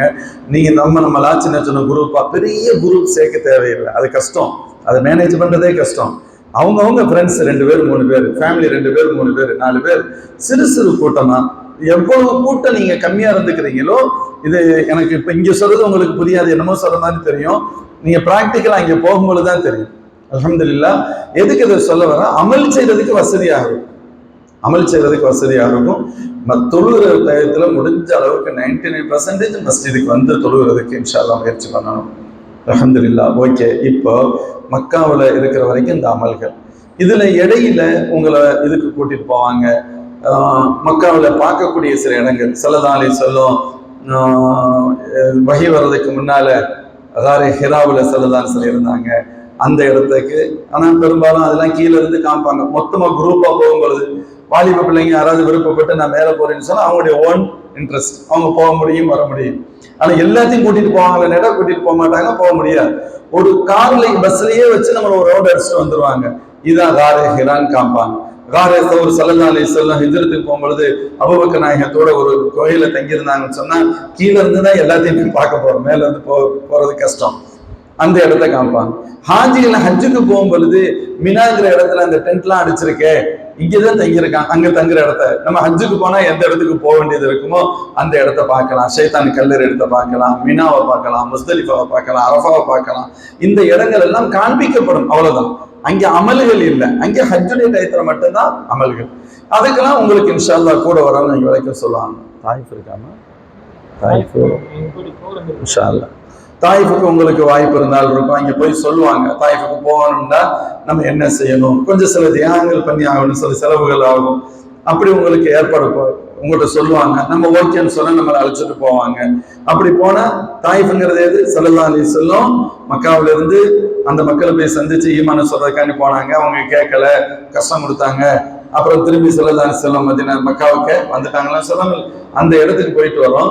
அங்க போயிட்டு வரும்பொழுது ஒரு வாய்ப்பு என்ன அப்படின்னு கேட்டா, ஒரு உம்ரா செய்யறதுக்கு, உம்ராங்கிறது விலைக்கு சொல்ல டைம் இல்லை, அது வந்து மீகாத், ஹரமுடைய எல்லை என்பது ஒன்று, மீகாத் என்பது அதை விட பெரிய வட்டம், வெளி எல்லை. அந்த வெளி எல்லையா இங்க இருக்கு. எங்கிருந்து வரும் பொழுது தாயிஃப்ல இருந்து வர்ற நேரத்துல அந்த வாய்ப்புகள் கிடைக்கும். அல்ஹம்துலில்லாஹ், இவைகள் அனைத்தும் பயன்படுத்திக் கொள்ளுங்க. இதுக்கு அடுத்து ஒரு 7 நாள் கழிச்சதுக்கு பின்னால நம்மளை மதீனா ஷெரீஃபுக்கு கூட்டு போவாங்க. மதீனா ஷெரீஃப்ல யார் இருக்கா? அல்லாஹ்வின் திருத்தூதர் ஸல்லல்லாஹு அலைஹி வஸல்லம் இருக்கிறாங்க. பெருமானார் ஸல்லல்லாஹு அலைஹி வஸல்லம் ஸல்லல்லாஹு சொல்லுவாங்க, மன் ஜாரனி பஅத ஹயாத்தி கான கமன் ஜாரனி ஃபி ஹயாத்தி. அதாவது என்னுடைய வஃபாத்துக்கு பின்னாலும் என்னை ஜியாரத் செய்ய வருபவர்கள் என்னை ஹயாத்தோடு சந்தித்தவர்களை போன்றவர்கள். என்ன பாக்கியம் நமக்கு! நம்ம சில வரலாறுகள்லாம் கேட்கும் பொழுது நம்ம சஹாபாக்கள் காலத்துல இல்லையே, சலாசல காலத்துல இல்லையே, பார்க்க முடியலையே, அந்த நசீப் இல்லையே, நம்ம கவலைப்படுவோம். ஓகே, அல்ஹம்துலில்லாஹ். இப்ப நம்ம போகும் பொழுது நான் ஸல்லல்லாஹு அலைஹி வஸல்லத்துடைய நேரடியா பார்த்தேன். இமாம் ஹஸ்ஸன் ரஹ்மத்துல்லாஹி அலைஹி சொல்லுவாங்க, ஸல்லல்லாஹு அலைஹி வஸல்லம் நேரடியா பார்த்தா எந்த மனநிலையில போவீங்களோ அந்த மனநிலையில போகணும் அப்படின்னு சொல்லுவாங்க. அந்த மனநிலையில தான் போகணும். மதீனாவுடைய பூமிக்கு போறதே பாக்கியம், மக்காவுடைய பூமியே பாக்கியம். இதெல்லாம் மணிக்கணக்கில் பேச வேண்டிய விஷயம். மக்காவுடைய பூமியே பாக்கியம், மதீனாவின் பூமி பாக்கியம். ஸல்லல்லாஹு சொல்லுவாங்க, மதீனா யா அல்லாஹ், நான் வந்து இந்த மதீனாவை நேசிக்கிறேன், மதீனாவுடைய நேசத்தை எங்களுடைய உள்ளத்துல போடு. நாங்க மக்காவை எப்படி நேசித்தோமோ அதை விட கூடுதலா எங்களுடைய முகப்பத்தை மதீனாவுடைய முகப்பத்தை கூடுன்னு சொன்னாங்க. மதீனாவில் தங்கி இருந்து யாருக்காவது சின்ன சின்ன சிரமங்கள் ஏற்பட்டு அல்லாஹ்வுக்காக அதை தாங்கிக்கிட்டாங்கன்னு சொன்னா ஸல்லல்லாஹு சொல்றாங்க, நான் அவருக்கு ஷஃபாத் செய்வேன்னு சொன்னாங்க. நான் ஷஃபாத் செய்வேன். மதீனா ஷெரீஃப்ல இமாம் மாலிக் ரஹ்மத்துல்லாஹி போன்றவர்கள் சப்பல் போட்டு நடக்கிறதுக்கு யோசிப்பாங்க. ஸல்லல்லாஹு கால்பட்ட இடம், நான் சப்பல் போட முடியாதுன்னு சொல்லுவாங்க. அவ்வளவு புனிதமான பூமி. ஜன்னத்துல் பக்கீல ஸல்லல்லாஹு சொன்னாங்க, முடிந்தால் மரணமாகி கொள்ளுங்கள் அப்படிம்பாங்க. மனிஸ்ததா யமூத் பில் மதீனத்தி ஃபல்யமூத். வாய்ப்பு இருந்தால் மதீனாவில் இறந்து கொள்ளுங்க. ஸல்லல்லாஹு அலைஹி வஸல்லம் இறக்குறது யார் கையில இருக்கு? வாய்ப்பு இருந்தா இறந்துக்கங்கன்னு என்ன அர்த்தம்? ஆசைப்படுங்கன்னு அர்த்தம். ஹஸரத் இமாம் மாலிக் ரஹ்மத்துல்லாஹி அலைஹி ஃபர்லான ஹஜ் உம்ரா செஞ்சுட்டு எங்க மதீனாவில இருந்து மக்காவுக்கு போறதுக்கு யோசிச்சாங்க. மதீனாவில இருந்து மதீனாவில கிளாஸ் எடுக்கிறாங்க, மஸ்ஜித் நபவியில ஹதீஸ் கிளாஸ் எடுக்கிறாங்க. மக்காவுக்கு போறதுக்கு யோசிக்கிறாங்க. அப்பவும் யோசிக்கிறாங்க. என்ன காரணம் தெரியுமா? நான் மக்காவுக்கு போயிட்டு நான் மௌத்தாயிட்டேன்னா நீங்க அடக்கம் பண்ணிடுவாங்களே, நான் மதீனாவில் மௌத்தாகணும், மதீனாவில் ஜன்னத்துல் பக்கீல என்னை அடக்கம் செய்யணும். இந்த அளவிற்கு அந்த மண்ணு மிகப்பெரிய நேசத்திற்குரிய மண். நம்ம ஸல்லல்லாஹு சந்திக்க போறோம், ஸல்லல்லாஹு பார்க்க போறோம் அப்படிங்கிற உணர்வோடு செய்யணும். ஒரு 4 வருஷம் வெளிநாட்டு வந்துட்டு மனைவி மக்களை பார்க்க வந்தா எவ்வளவு சந்தோஷப்படுவோம். 4 வருஷம் வெளிநாட்டு வந்து வர கணவனை பார்க்கறாந்தா எவ்வளவு சந்தோஷப்படுவோம். இதை விட கூடுதலான ஒரு உணர்வு, இதெல்லாம் வந்து வெளியில சொல்லி புரியாது. இது ஒரு மானசீகமான உணர்வு. அந்த உணர்வு உள்ளத்துல இருக்கணும். இரண்டாவது, போகின்ற பொழுது தரூத் ஷரீஃப் எவ்வளவு ஓத முடியுமோ ஒரு ஓதணும். அதான் அதுக்கான காணிக்கை. ஸல்லல்லாஹுக்கு நம்ம செய்யற அன்பளிப்புங்கிறது என்னதான்? தரூத் ஷரீஃப் எவ்வளவு முடியும். தரூத் ஷரீஃப் எவ்வளவு இம்பார்ட்டன்ஸ் உள்ளது அப்படின்னு சொன்னா, இன்னல்லாஹ வ மலாயிகத்துஹு யுஸல்லூன அலன் நபி யா அய்யுஹல்லதீன ஆமனூ ஸல்லூ அலைஹி வஸல்லிமு தஸ்லீமா. எத்தனை இபாதத் இருக்கு, மனிதர்களாகிய நம்ம தான் செய்வோம், அல்லாஹ் செய்யறான்னு சொல்லல. ஆனா தரூத் ஷரீஃப் அல்லாஹ் சொல்றான், நான் ஓதுறேன், என் மலக்குமார்கள் ஓதுறாங்க, மோமின்களே நீங்களும் ஓதுங்க அப்படின்னு அல்லாஹ் சொல்றான். அதனால தரூத் ஷரீஃப் எது? நம் அல்லாஹும்ம ஸல்லி அலா முஹம்மதின் وعلى آل محمد كما صليت على إبراهيم وعلى آل إبراهيم إنك حميد مجيد என்று தொடங்குகின்ற அத்தியாயத்துல ஓதணும் இல்ல, இதுவும் ஓதிக்கலாம். எது தெரியுமோ, اللهم صل على سيدنا محمد النبي الأمي وعلى آله وصحبه وبارك وسلم ஓதிக்கலாம். இல்லை எனக்கு இதெல்லாம் மனப்பாடம் இல்லையே, ஒரு சின்ன ஒரு எண்ணம் வரும். நம்ம சராசரி மனிதர்கள் தானே, எல்லாத்துக்கும் தெரிஞ்சது ஸல்லல்லாஹு அலா முஹம்மத் ஸல்லல்லாஹு அலைஹி வஸல்லம். அல்லாஹ் நம்மளை சும்மாலாம் ஒன்று விட்டுறல, அல்லாஹ் நமக்கு ஏதாவது இன்பில்ட்டா கொடுத்து தான் வச்சிருக்கிறான். அதனால அது சாதாரணமான, அது பெரிய தரூத் ஷரீஃப். ஸல்லல்லாஹு அலா முஹம்மத் ஸல்லல்லாஹு அலைஹி வஸல்லம் ஸல்லல்லாஹு அலைஹி எவ்வளவு முடியும் போதிக்கிட்டே இருக்கிறது. இன்ஷா அல்லாஹ் மதீனா ஷரீஃப்க்கு போயிட்டீங்க, நமக்கான ரூம் பில்டிங் போய் ஹோட்டலுக்கு போயிடுறோம், ரூம்ல தங்குறோம். போயிட்டு குளிச்சுட்டு ஃப்ரீ ஆகிட்டு மதீனாவுக்கு போகும்போது நல்லா ஃப்ரெஷ்ஷாக இருக்கும். ஏன்னா மக்காவில் நீங்க டயர்டா தான் இருப்பீங்க, டயர்டா தான் செஞ்சு ஆகணும். அதுக்கடுத்து அந்த அமலையும் நான் நாளைக்கு ரெஸ்ட் எடுத்துட்டுலாம் வரேன்னு சொல்ல முடியாது. ட்ரெஸ்ஸும் யாராமுடைய ட்ரெஸ்ஸில் தான் இருப்போம். மதினாவுக்கு போகும்போது நார்மல் ட்ரெஸ்ஸில் இருப்போம். குளிச்சுட்டு நல்ல இருக்கிறதுல சூப்பர் ட்ரெஸ் என்ன இருக்கோ நம்ம நல்ல ட்ரெஸ் எடுத்துட்டு போவோம் இன்ஷா அல்லாஹ். இருக்கிறதுல அழகான ட்ரெஸ்ஸை உடுத்தி பெருநாள்லையும் பெரிய பெருநாள் எங்கள் சலதாசத்தை சந்திக்கிறதோட பெரிய ஈடு எங்களுக்கு என்ன இருக்கு அப்படிங்கிற மனநிலை, இருக்கிறதுல சூப்பர் அர்த்தர், நல்ல மனநிலை, சந்தோஷமான வருத்தம், துக்கம், கவலை, வேதனை அப்படி இப்படி இதெல்லாம் இருக்கவே கூடாது. நல்லா ஃப்ரெஷ்ஷாக இருக்கணும். மாஷா அல்லாஹ் ஃப்ரெஷ் நம்முடைய உடல்ல தெரியணும், ஃபேஸ்ல நூறானியத் முகத்துல வெளிப்படணும், உள்ளத்துல ஒரு சந்தோஷம் பொங்கி எழணும். அது உண்மையிலே அந்த இது வரணும். இது ஒரு சாதாரணமான விஷயம். மாஷா அல்லாஹ் வர்றோம். தொழுகைக்கான டைமாக இருந்தால் தொழுகை முடிச்சிருவோம். தொழுகைக்கான நேரமாக இருந்தால் தொழுகைக்குரிய நேரம் இல்லை அப்படின்னு சொன்னால் நீங்கள் மஸ்ஜிதுக்கு வந்தீங்க, நம்ம எந்த ரூம்லேருந்து வர்றோமோ எந்த ஹோட்டல்லேருந்து வர்றோமோ அந்த பகுதியில் மஸ்ஜிதுக்குள்ளே ஒரு நுழைகிற மாதிரி இருந்துச்சுன்னு சொன்னால் 2 ரக்காத் தஹியத்துல் மஸ்ஜித் தொழுத வேண்டியது. பாபா ஸல்லல்லாஹு அலைஹி வஸல்லத்துடைய ரௌதாவுக்கு வர்றதுக்குன்னு ஒரு வாசல் இருக்குது, அந்த வாசல் வழியாக வரணும். அப்பொழுதும் தரூத் ஷரீஃப் ஓதிக்கிட்டே வரணும். தனியாக உங்கள்கிட்ட அன்பாக சொல்லணும் அப்படின்னு சொன்னால் இந்த செல்ஃபி, கேமரா, ஃபோட்டோ இதில் பெரிய கவனம் செலுத்த வேண்டிய அவசியம் இல்லை. எப்போ பார்த்தாலும் என்ன எடுத்தாலும் வாமிட் பண்ணால் கூட ஃபோட்டோ எடுத்துட்டு வாமிட் பண்ணுற மாதிரியான ஒரு காலம் இருக்குது. அப்படி தேவையில்லை. அது ஒரு பெரிய விஷயமே இல்லை, அது ஒரு குப்பை மேட். நம்ம ஒரு ஞாபகத்துக்காக சில ஃபோட்டோக்கள் எடுத்துக்கலாம், நான் தப்புன்னு சொல்ல மாட்டேன். கண்ணாடி எடுப்போம், ஒரு அமல் செஞ்சுட்டு எல்லாம் முடிச்சுட்டோம், இப்போ ரூம் போகிறோம், ஒரு குரூப்பாக ஒரு ஃபோட்டோ எடுத்துக்கலாமே, தப்புங்கிறது இல்லை. இபாதத் செய்யறது ஃபுல்லாக ஃபோட்டோ எடுத்துக்கிட்டே இருக்கணும் அப்படிங்கிற அவசியம் இல்லை. அந்த நேரத்தில் நம்முடைய கான்சன்ட்ரேஷன் மாறிடும். நம்ம தரூத் ஷரீஃப் படிப்பீங்கன்னா ஃபோட்டோ எடுத்துட்டு போகல, தேவையே இல்லை. அதனால தரூத் ஷரீஃப் பல விதமான மக்கள் இருப்பாங்க, ரொம்ப இறையச்சத்தோடு வர்றவங்க இருப்பாங்க, கேஷுவலாக வர்றவங்க இருப்பாங்க, ஃபோட்டோ எடுத்துட்டு எல்லாமே இருக்கத்தான் செய்யும். அவங்கெல்லாம் தானே இருக்காங்க, இவங்கெல்லாம் இருக்காங்க, அப்படி அங்கே பார்க்கவே கூடாது. நான் எப்படி இருக்கணும் அதை மட்டும்தான் பார்க்கணும். பெருசாக யாருக்கும் உபதேசம்லாம் செய்ய முடியாது. நம்மளுடைய முடிஞ்ச அளவுக்கு சரி பண்ணிட்டு போகிறது. தரூத் ஷரீஃப் அப்போ ஓதிக்கிட்டே வரணும். மனசுல நினைக்கணும், யா ரசூலல்லாஹ், அல்லாஹ் உங்களிடத்தில் ஒப்படைக்கப்பட்ட அமானியத்தை நீங்கள் நிறைவேற்றினீர்கள். கத் பல்லக்த ரிஸாலா வ அத்தைத்தல் அமானா வ ஜாஹத்த ஃபில்லாஹ். நீங்க என்ன செய்யணுமோ அவ்வளவு யா ரசூலல்லாஹ் நீங்க செஞ்சுட்டீங்க, இந்த உம்மத்திற்கு நீங்கள் எல்லா கையிலும் கொடுத்து விட்டீர்கள் என்று சொல்லிக்கொண்டே வந்த நிலையில் ஸல்லல்லாஹு அலைஹி ரௌதா ஆரம்பிக்கிற இடம் வரும். ஒரு நல்ல கணிசமான தூரம், நீங்க அந்த சுவர்ல இருந்து இந்த சுவரை தாண்டி நடக்கிற அளவுக்கு டிஸ்டன்ஸ் இருக்கும். அப்படியே ஓதிக்கிட்டே வர வேண்டிய தரூத் ஷரீஃப் ஓதிக்கிட்டே வர்றோம். இந்த இடத்தை கிராஸ் பண்ணும் பொழுதுதான் ஸல்லல்லாஹு அலைஹி ரௌதா வந்து ஆரம்பிக்கிற இடமா இருக்கும். அதுல ஃபர்ஸ்ட் ஒரு இரும்பு கேட் ஜன்னலா இருக்கும், அதுல இல்ல, செகண்ட்ல மேலேயே எழுதி இருக்கும் முஹம்மது ரசூலுல்லாஹ். ஒரு ரவுண்ட் ஹோல் இருக்கும், அதுக்கு மேல முஹம்மது ரசூலுல்லாஹ் எழுதி இருக்கும். சொல்றதுக்கு கஷ்டமா இருக்கலாம் பெருசா தெரியலாம். அங்க போகும்பொழுது அல்லாஹ் உங்களுக்கு எல்லாத்தையும் ஆசானிக்குவான். உங்களுக்கு கூட வர்றவங்க அதை ஈஸியா சொல்லுவாங்க, அதெல்லாம் தெரிஞ்சிடும். என்னடா இவ்வளவு சொல்றாங்களே, இதெல்லாம் போய் அப்படி நினைக்க வேண்டியதே இல்லை. புரியணுங்கிறதுக்காக சொல்றோம், ஓகே இதெல்லாம் நம்ம கேட்டதான், இப்படித்தானே சொன்னாங்க அப்படின்னு நினைச்சுக்கிறதுக்கே தவிர இவ்வளவு இருக்கா அப்படின்னு பிரமிக்கிறதுக்கு இல்லை. பிரமிக்க ஒண்ணுமே இல்லை, அல்லாஹ் லேசாய்க்கிறோம் எல்லாத்தையும். அப்ப ஸல்லல்லாஹு அலைஹி ரௌதா ஃபர்ஸ்ட் வரும்.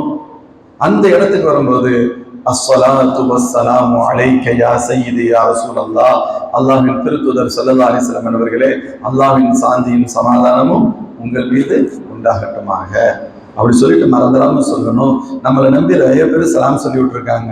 சில தர்பார்ல சலாம் சொல்லுங்க, எல்லாத்தையும் ஆமான்னு சொல்லிட்டு அங்கே போயிட்டு நம்ம அப்படியே மறந்துட்டு போயிடக்கூட. யா ரசூலல்லாஹ், யாரெல்லாம் என்னிடம் உங்களுக்கு சலாம் சொல்லி விட்டார்களோ அத்தனை பேருடைய சலாமையும் உங்களுக்கு நான் தெரிவிக்கிறேன் சொல்லிடுறேன் மொத்தமா. அதுக்கடுத்து உங்களுக்கு ஞாபகம் வருது, வாய்ப்புகள் இருக்கு, ஒரு ஓரமா நிக்க முடியுது, பேருகிற சொல்லி சொல்றது செகண்ட் விஷயம், அது அடிஷனல், ஒரு இன்னும் பெட்டர். வாய்ப்பு இல்லை, குறைந்தபட்சம் எல்லாத்தையும் ஃபர்ஸ்ட் தடவையில ஒப்படைச்சது. அப்படி ஒப்படைக்கும் பொழுது ஒரு எண்ணம் வரணும். சலாம் சொல்லும் பொழுது, இப்ப சலாம் சொன்னா பதில் சொல்லுமா இல்லையா? ஆனா இப்ப பதில் ரொம்ப குறையுது. நான் பயான் ஆரம்பிக்கும் போது அஸ்ஸலாமு அலைக்கும் சொன்னேன், பெருசா பதில் சொன்ன மாதிரியே தெரியல. ஏன்னு கேட்டா என்ன நினைச்சுக்கிட்டு இருக்கோம், அதெல்லாம் பயான் ஆரம்பிக்கும் போது அப்படிதான் சொல்லுவாங்க அப்படின்னு நினைச்சுக்கிட்டு இருக்கோம். அது அப்படிலாம் சொல்றதுக்கு உள்ளது இல்லை. சலாம் சொல்லணும், சலாம் சொல்றது சுன்னத்து, பதில் சொல்றது வாஜிப். ஒருத்தர் சலாம் சொல்லலைன்னா சுன்னத்து விடுபடுது, சலாமுக்கு பதில் சொல்லிட்டா குற்றம் ஆயிரும், வாஜிப் ஆயிரும். சலாம் பதில் சலாம் சொல்லிக்கிட்டே இருக்கும். மூமின்களுடைய ஸ்பெஷாலிட்டி என்னன்னு கேட்டா சலாம் தான். ஸல்லல்லாஹு அலைஹி வஸல்லம் மதீனா ஷரீஃபுக்கு போன உடனே சொன்னது 4 விஷயத்தை செய்யுங்க சொர்க்கத்துக்கு போயிடுவீங்கன்னா. அஃஷு ஸலாம் வஅத்இமு த்ஆம் வஸிலுல் அர்ஹாம் வஸல்லு வன்னாஸு நியாம் தத்குலுல் ஜன்னத பிஸலாம். மதீனா ஷரீஃப்ல வந்தோடனே 4 விஷயம் சொன்னாங்க. பார்க்குற நேரம்லாம் சலாம் சொல்லிட்டீங்கன்னா பார்க்குறேன்னா இப்போ இந்த சுவரை தாண்டி இப்பதான் சலாம் சொன்னா இந்த சுவரை தாண்டி இந்த பக்கம் வர்றாரு சொல்லணும் அஸ்ஸலாமு அலைக்கும், அல்லது அவங்க சொல்லணும் அஸ்ஸலாமு அலைக்கும் சொல்லணும். சலாம் சொல்லுங்க சொல்லதான் சொன்னாங்க. பசிச்சவங்களுக்கு உணவு கொடுங்க, பசிச்சவங்களுக்கு உணவு கொடுங்க, உறவுகளோட சேர்ந்துருங்க, இரவு நேரத்தில் தஹஜ்ஜுத் தொழுகையை தொழுதுக்குங்க, சலாமத்தோடு சொர்க்கம் செல்வீர்கள். யார் சொன்னது? அல்லாஹ்வின் திருத்தூதர் சொல்லதான் சொன்னாங்க. நான் எதுக்கு சொல்ல வர்றேன்? சலாம் சொன்னா பதில் சொல்லணும். அப்ப சொல்லதான் சலாம் சொல்றேன்னு பதில் வருமா? வரும், வரணும், ஆசைப்படணும், எதிர்பார்க்கணும். ஸல்லல்லாஹு அலைஹி வஸல்லம் மாமின் முஸ்லிமின் யுஸல்லிமு அலைஹி இல்லா ரத்தல்லாஹு அலைஹி ரூஹி ஃபஅருத் அலைஹிஸ்ஸலாம். எந்த ஒரு மூமின் எனக்கு சலாம் சொன்னாலும் அவருக்கு நான் பதில் சொல்கிறேன். எனக்கு அல்லாஹ் ரூஹ தர்றான், நான் பதில் சொன்னேன். 24 மணி நேரம் சலாம் சொல்லப்பட்டு கொண்டே இருக்கிறது. இந்த உலகத்துல பெருமானாருடைய பெயர் சொல்லப்படாத நேரங்களே கிடையாது.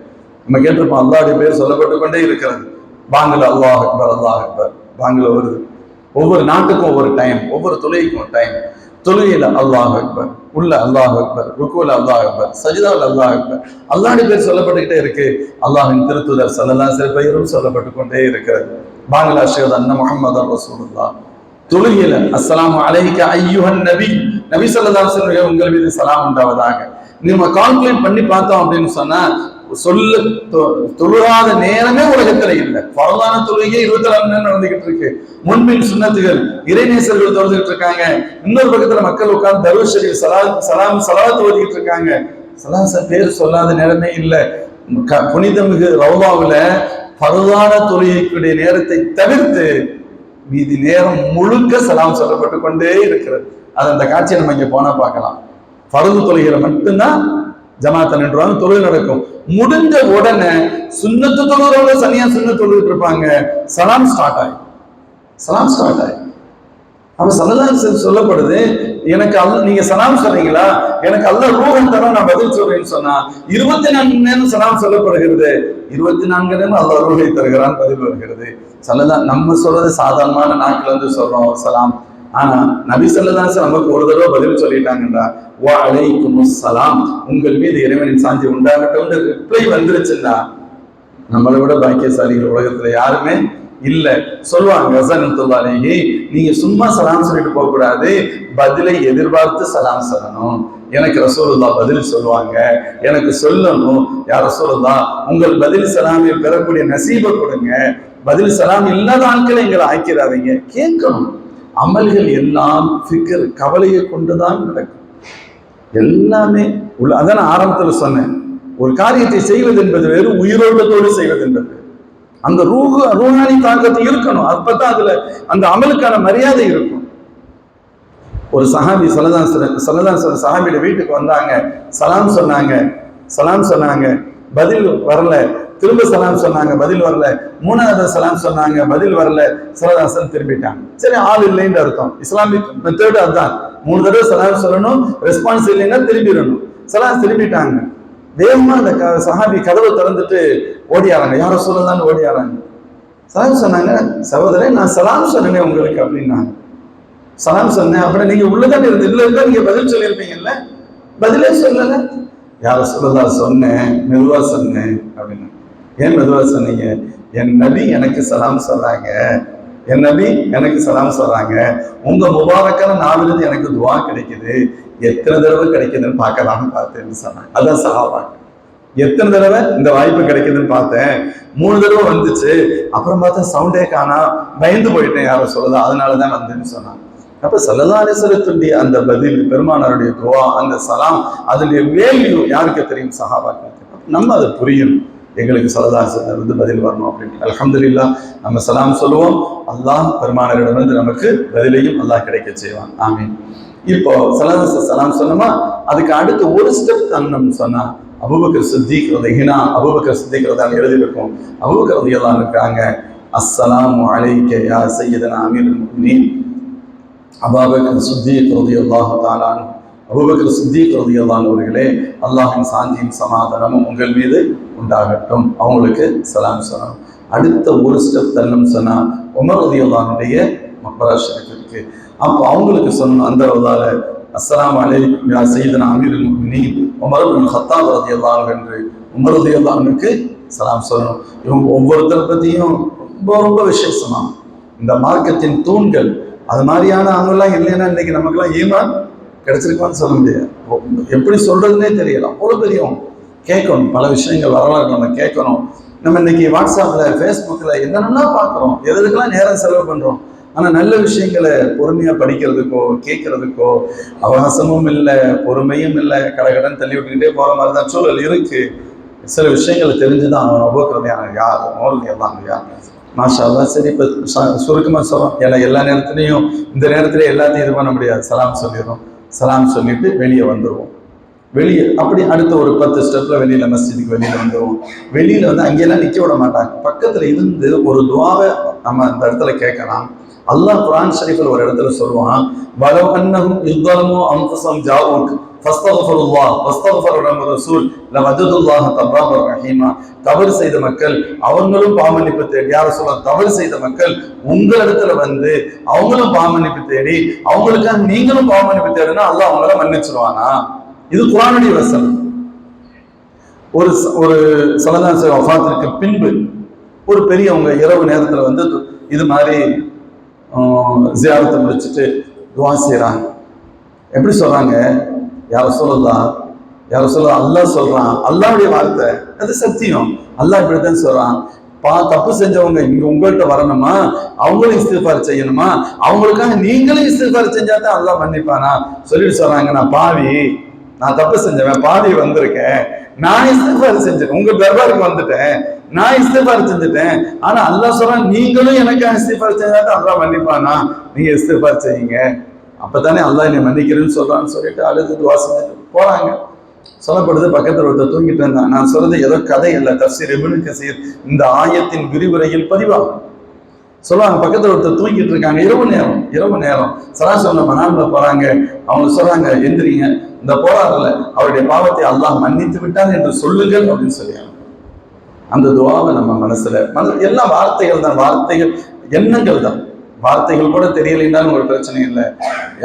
யார சொல்லலாம், அல்லாஹ் இப்படி சொல்றான், தப்பு செஞ்சவங்க பாவம் செஞ்சவங்க வந்து உங்கள்கிட்ட வந்து அவங்களும் இஸ்திக்ஃபார் செஞ்சு நீங்களும் இஸ்திக்ஃபார் செஞ்சாதான் அல்லாஹ் மன்னிப்பானா? நாங்க பாவிகள் வந்துட்டோம், உங்கள் தர்பாருக்கு வந்துட்டோம், நாங்க எங்க பாவத்துக்காக அல்லாஹ்விட்ட மன்னிப்பு தேடிக்கிட்டு இருக்கோம். யார சொல்லலாம், நீங்களும் எங்களுக்கு இஸ்திக்ஃபார் செய்யணும்னு சொல்லி அந்த துஆவை மனதில் வைத்து செய்யணும். அதுக்கடுத்து இதுதான் ஜியாராவுடைய அமல். அங்கே புதுசா அமல் இல்லை. வழக்கமாக தொழக்கூடிய தொழுகைகள் எல்லாருக்கும் தொழுகிற நேரமெல்லாம் அவர்களுக்கு சலதாசத்துக்கு சலாம் சொல்லிட்டே போயிட்டு இந்த அமல்களை எவ்வளவு முடியுமோ அவர்கள் செய்யணும். இதற்கு அடுத்து பக்கத்திலேயே சலதாசத்துடைய ரவுதாவை ஒட்டி நம்ம சலாம் சொல்ல போகும் பொழுது நம்முடைய இடதுபுறத்துல ஒரு குறிப்பிட்ட இடம் இருக்கு, ரவுதாத்தும் ரியாதுல் ஜன்னான்னு சொல்லுவாங்க, சொர்க்கத்தின் பூங்காவனங்களில் ஒன்று அப்படின்னு சொல்லி முண்டி அடிச்சுட்டு போறது. இப்ப பெரும்பாலும் பதிவு பண்ணி கொஞ்சம் அப்படியே ஒரு கியூல போய் வர்றதுக்கான வாய்ப்புகள் இருக்கு. அந்த இடத்துல உள்ள தொழுகிறோம்னு சொன்னா சொர்க்கத்துக்குள்ள போய் தொழுகிற மாதிரி. அதுல ஹிக்மத், அந்த நிறைய தௌபாவுடைய வாசல் திறக்கும். அல்லாஹ் 2 ரக்காத் தொழுதுட்டு உங்களுக்கு எப்படி குறைந்தபட்சம் 10 நிமிஷத்துக்கு மேல கொடுப்பாங்க, குறைந்தபட்சம் 10 நிமிஷம் 2 ரக்காத்து தஹியத்துல் மஸ்ஜித் தொழுகலாம், அல்ல 2 ரக்காத்து ஸலாத்துல் ஹாஜத் தொழுங்க, 2 ரக்காத் ஸலாத்து தௌபா தொழுங்க, அல்லாஹ் என் பாவங்களை எல்லாம் மன்னிச்சிருன்னு சொல்லி தொழுகிறது. எங்களுடைய இவ்வளவு உண்மை மறுபடிய தேவைகள் இருக்கு, யா அல்லாஹ் நீ தான் நிறைவேற்றி கொடுக்கணும். அல்லாஹ்ட்ட தொழுதுட்டு அல்லாஹ்ட்ட துஆ செஞ்சுட்டு ஒரு விஷயத்தை மறைமுகமா உள்ள வைக்கணும். யா அல்லாஹ் சொர்க்கத்துக்கு வந்துட்டாங்கன்னா நிரந்தரமா இருப்பாங்க, வெளியே போக மாட்டாங்க நீ சொல்லியிருக்க. இது சொர்க்கத்தின் பூமி, சொர்க்கத்தினுடைய ரவுதான் சொல்லப்படுது, ஸல்லல்லாஹு சொல்லியிருக்காங்க. நாங்க இதுக்குள்ள வந்துட்டோம்ல, அதனால எங்களை சொர்க்கத்தை விட்டு வெளியில அனுப்பிடக்கூடாது. வெளிப்படையாக இந்த மண்ணிலிருந்து நாங்கள் இன்னொரு இடத்திற்கு செல்கிறோம் என்றாலும் ஹகீகத்துல எங்களை மறுமையில நீ சொர்க்கத்துலதான் வச்சிருக்கணும் அப்படிங்கிறத அல்லாஹ்விடத்துல உரிமையோட கேட்பார். சரியா? இவையெல்லாம் வச்சுக்கிறோம். இதுக்கு அடுத்த அமல் சொன்னா பக்கத்திலேயே ஜன்னத்துல் பகீ, பெண்கள் அங்கே அனுமதிக்கிறது இல்லை, வெளியில இருந்து ஜியாரத் செஞ்சுக்கலாம். ஆண்கள் ஸல்லல்லாஹு ஆயிஷா ரலியல்லாஹு அன்ஹாவுடைய ஜியாரத் இருக்கு, ஸல்லல்லாஹு மனைவிமார்களுடைய ஜியாரத் இருக்கு, உஸ்மானே கனி ரலியல்லாஹு அன்ஹுடைய ஜியாரத் இருக்கு, ஹலீமத்து சாதியா ரலியல்லாஹு ஸல்லல்லாஹு பால் கொடுத்த தாயார் அவங்களுடைய ஜியாரத் இருக்கு. ஆண்களுக்கு காலையில் சுபுக்கு பின்பும் அசருக்கு பின்பும் அனுமதிக்கப்படும். போகும்பொழுது அப்படியே நம்ம யாசின் ஷரீஃப் ஓதிக்கிட்டே போக வேண்டியது. ஓதிட்டு துவா செஞ்சுட்டு அல்லாஹ் இந்த கபர்வாசிகள் எல்லாத்துக்கும் இந்த நன்மையை சேர்த்து வை. ஏற்கனவே இவர்கள் மிகப்பெரிய அந்தஸ்தில் உள்ளவர்கள், இவருடைய அந்தஸ்தை மென்மேலும் அதிகப்படுத்து. இவங்களை எப்படி அங்கீகரித்துக் கொண்டாயோ அதே போன்று எங்களையும் நீ அங்கீகரித்துக் கொள் என்று நாம் துவா செய்யணும். இது ஜியாரா. இதுதான் அங்கு இருக்கக்கூடிய அமல். இதே போன்ற மக்காவில் சொன்னது மாதிரி சில இடங்களை கூட்டிட்டு போய் காமிப்பாங்க. முக்கியமானது ஸல்லல்லாஹு அலைஹி வஸல்லம் மதீனா ஷெரீஃபுக்கு உள்ள வர்றதுக்கு முன்னால மஸ்ஜித் குபா அப்படிங்கிற இடத்துல ஸல்லல்லாஹு அலைஹி வஸல்லம் தங்கினாங்க. அங்கே தங்கி ஒரு மஸ்ஜிதை கட்டினாங்க. அதுக்கு அடுத்ததான் ஸல்லல்லாஹு அலைஹி வஸல்லம் மதீனா ஷெரீஃபுக்குள்ள வந்தாங்க. ஸல்லல்லாஹு சொன்னாங்க, இந்த மஸ்ஜித் குபாவுக்கு யாராவது வந்து 2 ரக்காத் தொழுதுட்டு போனா ஒரு உம்ராவிற்கு சமம் அப்படின்னு சொன்னாங்க. சஹாபாக்கள் மக்காவுக்கு போகலையேன்னு கவலையில ஏங்கிக்கிட்டு இருந்த நேரத்துல ஸல்லல்லாஹு சொன்ன வார்த்தை, ரக்காத்தைனி ஃபி மஸ்ஜிதில் குபா தஅதிலு உம்ரத்தன், 2 ரக்காத்து மஸ்ஜிதில் குபாவில் தொழுகிறது ஒரு உம்ராவிற்கு நிகரானதுன்னு ஸல்லல்லாஹு சொன்னாங்க. அதுக்கு அந்த மஸ்ஜித் குபா லோக்கல் ஜியார் இது மாதிரி இடங்களுக்கு உஹது யுத்தம் நடைபெற்ற இடம் இருக்கு, அங்கே இன்ஷா அல்லாஹ் உங்களை கூட்டு போவாங்க. அது மாதிரி முக்கியமான சஹாபாக்களுடைய ஜியாரத் இருக்கு. வாய்ப்பு இருக்கும் பட்சத்தில் போற வழியில மதீனா ஷெரீஃபுக்கு போற வழியில பத்ர் வழியாக உங்களை கூட்டிக் கொண்டு செல்லலாம் இன்ஷா அல்லாஹ்.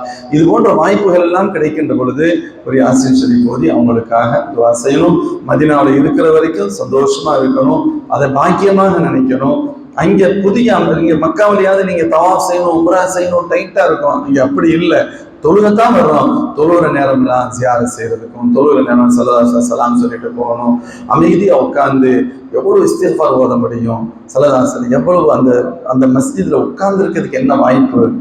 ஸல்லல்லாஹு தொழு வச்ச இடம் இங்கதான் இருக்கு. ஸல்லல்லாஹு தொழு வச்ச இடம், சஹாபாக்கள் தொழுத இடம், அந்த இடத்துல உட்கார்ந்து இருக்கிறது. திண்ணை தோழர்கள் சஹாபாக்கள் அமர்ந்து படித்த இடம், இந்த உலகத்திற்கே நாலேஜை கொடுத்த பெரிய யூனிவர்சிட்டி அதுதான். ஆனா அது ஒரு சின்ன திண்ணதான். அந்த இடங்கள்லாம் இருக்கு, அங்கெல்லாம் உட்கார முடியும். உட்கார்லாம் தொழுகலாம், இஸ்திக்ஃபார் அமைதியா ஓதிக்கிட்டு இருக்கலாம் இன்ஷா அல்லாஹ். இப்படியெல்லாம் நாம் நமது நேரத்தை டயத்தை நம்ம பயன்படுத்தி அல்லாஹ்விடத்துல ஒரு உளப்பூர்வமாக நம்ம ஒரு ஈடுபாட்டோட வந்தோம்னு சொன்னா உண்மையிலேயே நாம் பெரிய பாக்கியசாலிகள் தான். மாஷா அல்லாஹ். எல்லாம் அல்லாஹ் ஜல்ல தஆலா உங்கள் எல்லோருக்கும் அந்த நசீபை அல்லாஹ் தருவதற்காக துஆ செய்கிறோம். நீங்களும் எங்களுக்கும் உம்ராவுடைய ஹஜ்ஜுடைய நசீப் கிடைக்கிறதுக்காக துஆ செய்யுங்க. குறிப்பாக நாம் ஒவ்வொரு ஹஜ் இடத்திலும் சொல்வது, நமக்காக துஆ செய்யணும் எல்லாரும், அதெல்லாம் நமக்கு ஞாபகம் இருக்கும். ஆனால் அந்த உம்மத்துக்காக துஆ செய்யணும், முஸ்லிம்களுக்காக துஆ செய்யணும். இந்தியாவுடைய நிலைமை ரொம்ப ரொம்ப ரொம்ப ரொம்ப மோசம். இப்படித்தான் இல்லை. இன்னைக்கு நம்ம வீட்டில் டிவி பார்க்குறோம், பிக் பாஸ், மண்ணாங்கட்டி பாஸ், என்னத்தையோ பார்த்து கண்ட நஜீசுகளையும் குப்பைகளையும் பார்த்துக்கிட்டு இருக்கோம். நமக்கு துனியாவில் என்னங்கிறது கவலையே இல்லை. பலஸ்தீனில் என்ன கஷ்டப்பட்டிருக்காங்க, கசாவில் என்ன கஷ்டப்படுறாங்க. அல்லாஹ் அக்பர். நம்ம ஒரு செகண்ட் புரிஞ்சோம்னா நம்ம இதாயிரும். அந்த வெடி சத்தம் கேட்டு கேட்டு பிள்ளைகள்லாம் 24 hours அச்சத்தில் இருக்கக்கூடிய சூழல். அல்லாஹ் நமக்கு ஒன்றும் செய்ய முடியலைன்னாலும் துவாவாத செய்ய முடியும் அல்லவா. அதனால மறந்துடாம நமக்கு துவா செய்கிற நேரம்னா உம்மத்திற்காக துவா செய்யணும் அப்படிங்கிறது அன்பான வேண்டுகோள். எல்லாம் அல்ல அல்லாஹ் தன்னுடைய பயணத்தை அல்லாஹ் எளிதாக்குவானாக. தங்களுடைய அனைத்து அமல்களையும் அல்லாஹ் இஹ்லாஸோடு முழுமையாக நிறைவேறுவதற்கு அல்லாஹ் தௌஃபீக் செய்வானாக. அல்லாஹ் கபூல் செய்து பாவங்கள் அனைத்தையும் மன்னித்து பரிசுத்தமான குழந்தைகளை போன்று அல்லாஹ் மீட்டி அனுப்புவானாக. உங்களுடைய சஃபரை அல்லாஹ் பாதுகாப்பானதாக ஆக்குவானாக. வாஹிர் தஅவானா அல்ஹம்துலில்லாஹி ரப்பில் ஆலமீன். அஸ்ஸலாமு அலைக்கும் வரஹ்மத்துல்லாஹி வபரகாத்துஹு. உங்களுக்கு டவுட்ஸ் எதாவது இருந்தா இன்ஷாஅல்லாஹ் கேட்கலாம். பயான்ல இருக்கக்கூடிய டவுட் இருந்தா கேட்கலாம். அதுக்கு கொஸ்டின் ஆன்சர் இருக்கு. பயான்ல உங்களுக்கு எதனா டவுட் இருக்கா? பயான் சம்பந்தமா, உம்ரா சம்பந்தமா போறது வர்றதெல்லாம் நான் சொல்றேன் இன்ஷாஅல்லாஹ். இப்போ பயான் சம்பந்தமா எதாவது டவுட் இருக்கா உங்களுக்கு? இருக்கா? வேற டவுட் என்ன இருக்கா பயான் சம்பந்தமா? இல்ல இன்ஷாஅல்லாஹ். இப்போ பயணம் நம்ம எப்போ பயணம் போகிறோம்? இந்த டேட்டு சட்டமே காணாம மறந்துட்டீங்களா? 5ஆம் தேதி 6ஆம் தேதியா? 6 தானே? சரி, எல்லாம் தெரியலாம். 6ஆம் தேதி புறப்படுறோம். 6ஆம் தேதினா எத்தனை மணிக்கு நம்ம புறப்படுறோம்? சரி, எத்தனை மணிக்கு ஏர்போர்ட் வரணும்? எத்தனை மணிக்கு? இல்லைன்னு வரல 3 o'clock இன்ஷாஅல்லாஹ். 3 மணிக்கு எல்லாம் வந்துடலாமா ஏர்போர்ட்டுக்கு? உள்ள போயிடுவோம். என்ன சொல்றேன்னா 3 மணி நான் சொல்லக்கூடிய நேரம் 3:10 3:30 நம்ம உள்ள போயிடுவோம். ஏன்னா டைம் இருக்கு, நம்ம போகலாம். ஏன்னா நமக்கு நிறைய பேருக்கு அனுபவம் இருக்கும், நம்ம போயிட்டு வந்திருப்போம். பட் அது குரூப்பா போகும்போது எல்லாரும் ஒரே நேரத்துல வரும்போது ஒரு சில சிரமங்கள் பிரச்சனைகள் உருவாகும். அது வந்து ஈஸியா முடிஞ்சிடும். அதனாலதான் டைமிங்க்கு கூப்பிடுறது. சீக்கிரமா வந்தீங்கன்னா அந்த பிரச்சனைகள்லாம் சால்வ் பண்ணலாம் ஈஸியா. சரிங்களா? எந்த பிரச்சனை இல்லாம நிம்மதியா உள்ள போயிடலாம். இன்ஷால்லா பேக்கேஜ் ப்ராப்ளம், இல்லை போர்டிங் ப்ராப்ளம், இல்லை உங்களுக்கு அப்டேட்ல என்ன ப்ராப்ளம் இருக்கு, அதெல்லாம் பார்க்க முடியும் இன்ஷால்லா. சரிங்களா? அதெல்லாம் தயவுசெய்து இன்ஷால்லா நீங்க என்ன பண்ணணும், டைமிங்கு ஃபாலோ பண்ணலாம். எத்தனை மணிக்கு வரீங்க? 3 மணிக்கு. தயவு செய்து 3 மணிக்கு வீட்டுல இருந்து 3 மணிக்கு புறப்படணுமா? வீட்டுல இருந்து 3 மணிக்கு புறப்படணுமா?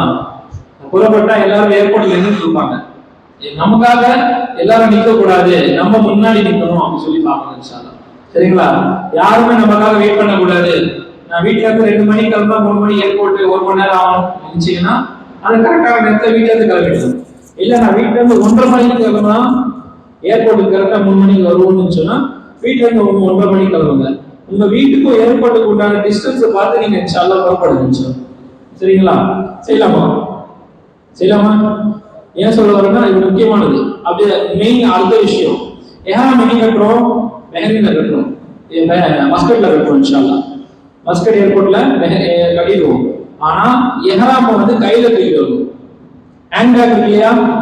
இது ரொம்ப முக்கியமான விஷயம் ஆச்சு, ரொம்ப ரொம்ப முக்கியம். ஏன்னா வந்து நம்ம உம்ராவுடைய நியத்துல போறோம், லக்கேஜ் எடுத்து நம்ம எஹ்ராம் போட்டோம்னா லக்கேஜ் உள்ள போயிடும், மஸ்கட்டுக்கு வராது. நல்லா கேளுங்க, திரும்ப திரும்ப சொல்றேன், லக்கேஜ் போயிடும். மஸ்கட்ல லக்கேஜ் வராது, ஜித்தால தான் லக்கேஜ் வரும். மீகாத் எல்லை ஃளைட்டே வந்துடும், ஜித்தா போறதுக்கு முன்னாடி மீகாத் எல்லை வந்துடும். அப்ப யாரும் வேணும் நமக்கு, எங்க வேணும்? மஸ்கட்ல யாரும் போட்டே ஆகணும். புரியுதுங்களா? இல்ல என்னால அப்படின்னா வீட்டுல இருந்து நான் போட்டுக்கிறேன்னா அல்ஹம்துலில்லாஹ். வீட்டுல இருந்து போனா தப்பு இல்லை, வீட்டுல இருந்து போட்டு வரலாம், வீட்டுல இருந்து போட்டு வரலாம், பிரச்சனை இல்லை. எஹ்ராம் வந்து அங்கே கூட மாட்டலாம். ஆனா தயவுசெய்து எங்கே போடக்கூடாது, லக்கேஜ் போட கையில மாற்றல, ஹேண்ட் பேக் ஒன்லி தான். சரிங்களா? பெல்ட் எஹ்ராம் ரெண்டுமே வச்சுக்கோங்க. பெல்ட் முக்கியம். சரிங்களா? பெல்ட் நிச்சயம் இருக்கணும். ஏன்னா வந்து சில பேருக்கு பழக்கம் கிடையாது இல்லையா, நிற்கும் நிற்காதனால பெல்ட் அதனால தான் கொடுக்குறது. சரிங்களா? பெல்ட் கண்டிப்பா எடுத்துட்டு வந்துருங்க. அதே மாதிரி ஹேண்ட் பேக்ல கொடுக்கக்கூடிய ஹேண்ட் பேக் நான் கொடுத்துருக்கோம் இல்லையா, அது எல்லாருமே கொண்டு வாங்க. அதே மாதிரி பெண்கள் மக்கானா வந்து கம்பல்சரி போடணும். ஸ்கார்ஃப் கொடுத்துருக்கீங்க, கம்பெனி ஸ்கார்ஃப், அது உங்களுக்கு கம்ஃபர்டபுள் இல்லைன்னா நீங்க வந்து அட்ஜஸ்ட்மெண்ட் பண்ணிக்கோங்க. எப்பயும் செக் பண்ணிட்டு அட்ஜஸ்ட்மெண்ட் பண்ணிட்டு நீங்க நிச்சயமா வந்து டிராவல் பண்ணும்போது போடணும். சரிங்களா? அதே மாதிரி உம்ரா செய்யும் போது போடணும், ஜியாரத்துக்கு போடணும், நம்ம வெளியே போகும்போது எல்லாமே நீங்க இன்ஷால்லா போடணும். அதுக்கு பிறகு ஒரு கம்ஃபர்டபுளான நீங்க எடுத்து வச்சுக்கலாம். ஆனா குரூப்பா போகக்கூடிய நேரத்துல நீங்க நிச்சயமா இன்ஷால்லா போடணும் இன்ஷால்லா. ஏன்னா உங்களுடைய ஒரு சேஃப்டி தான். இல்லை நீங்க மிஸ் ஆகி தூரமா போயிட்டீங்கன்னா கூட நம்ம கூப்பிடுவோம். இங்க இருந்து தூரமா போயிட்டீங்க, எங்க பார்க்க முடியுது அங்க நிக்கிறீங்கன்னா நம்ம கூப்பிட்டு சொல்லுவோம், ஆஜிக்கு வாங்க அங்க நிக்கிறான்னு சொல்லி தெரியும். கம்பெனி ஸ்டாஃப் எல்லாரும் எப்படி தெரியும்? அப்படியே ஒரு சில பேர் வயசானவங்க இருப்பீங்க, அது போட்டு போயிட்டு காணாம போயிட்டீங்கன்னா நம்பர் இருக்கு பின்னாடி, கால் பண்ணி கூப்பிடலாம், சொல்லுவாங்க இந்த மாதிரி மகாஜிங்க நிக்கிறான்னு சொல்லுவாங்க. புரியுதுங்களா? நிச்சயமா நம்ம என்ன பண்ணோம், கம்பெனியுடைய மக்கான ஸ்டாஃப் வந்து யூஸ் பண்ணணும்னு சொல்லலாம். அதனால 2 குரூப் இருக்கும். ஏன் 2 குரூப் பாய், 1 கொடுத்தீங்க 4 ஆயிடுச்சு, அதனால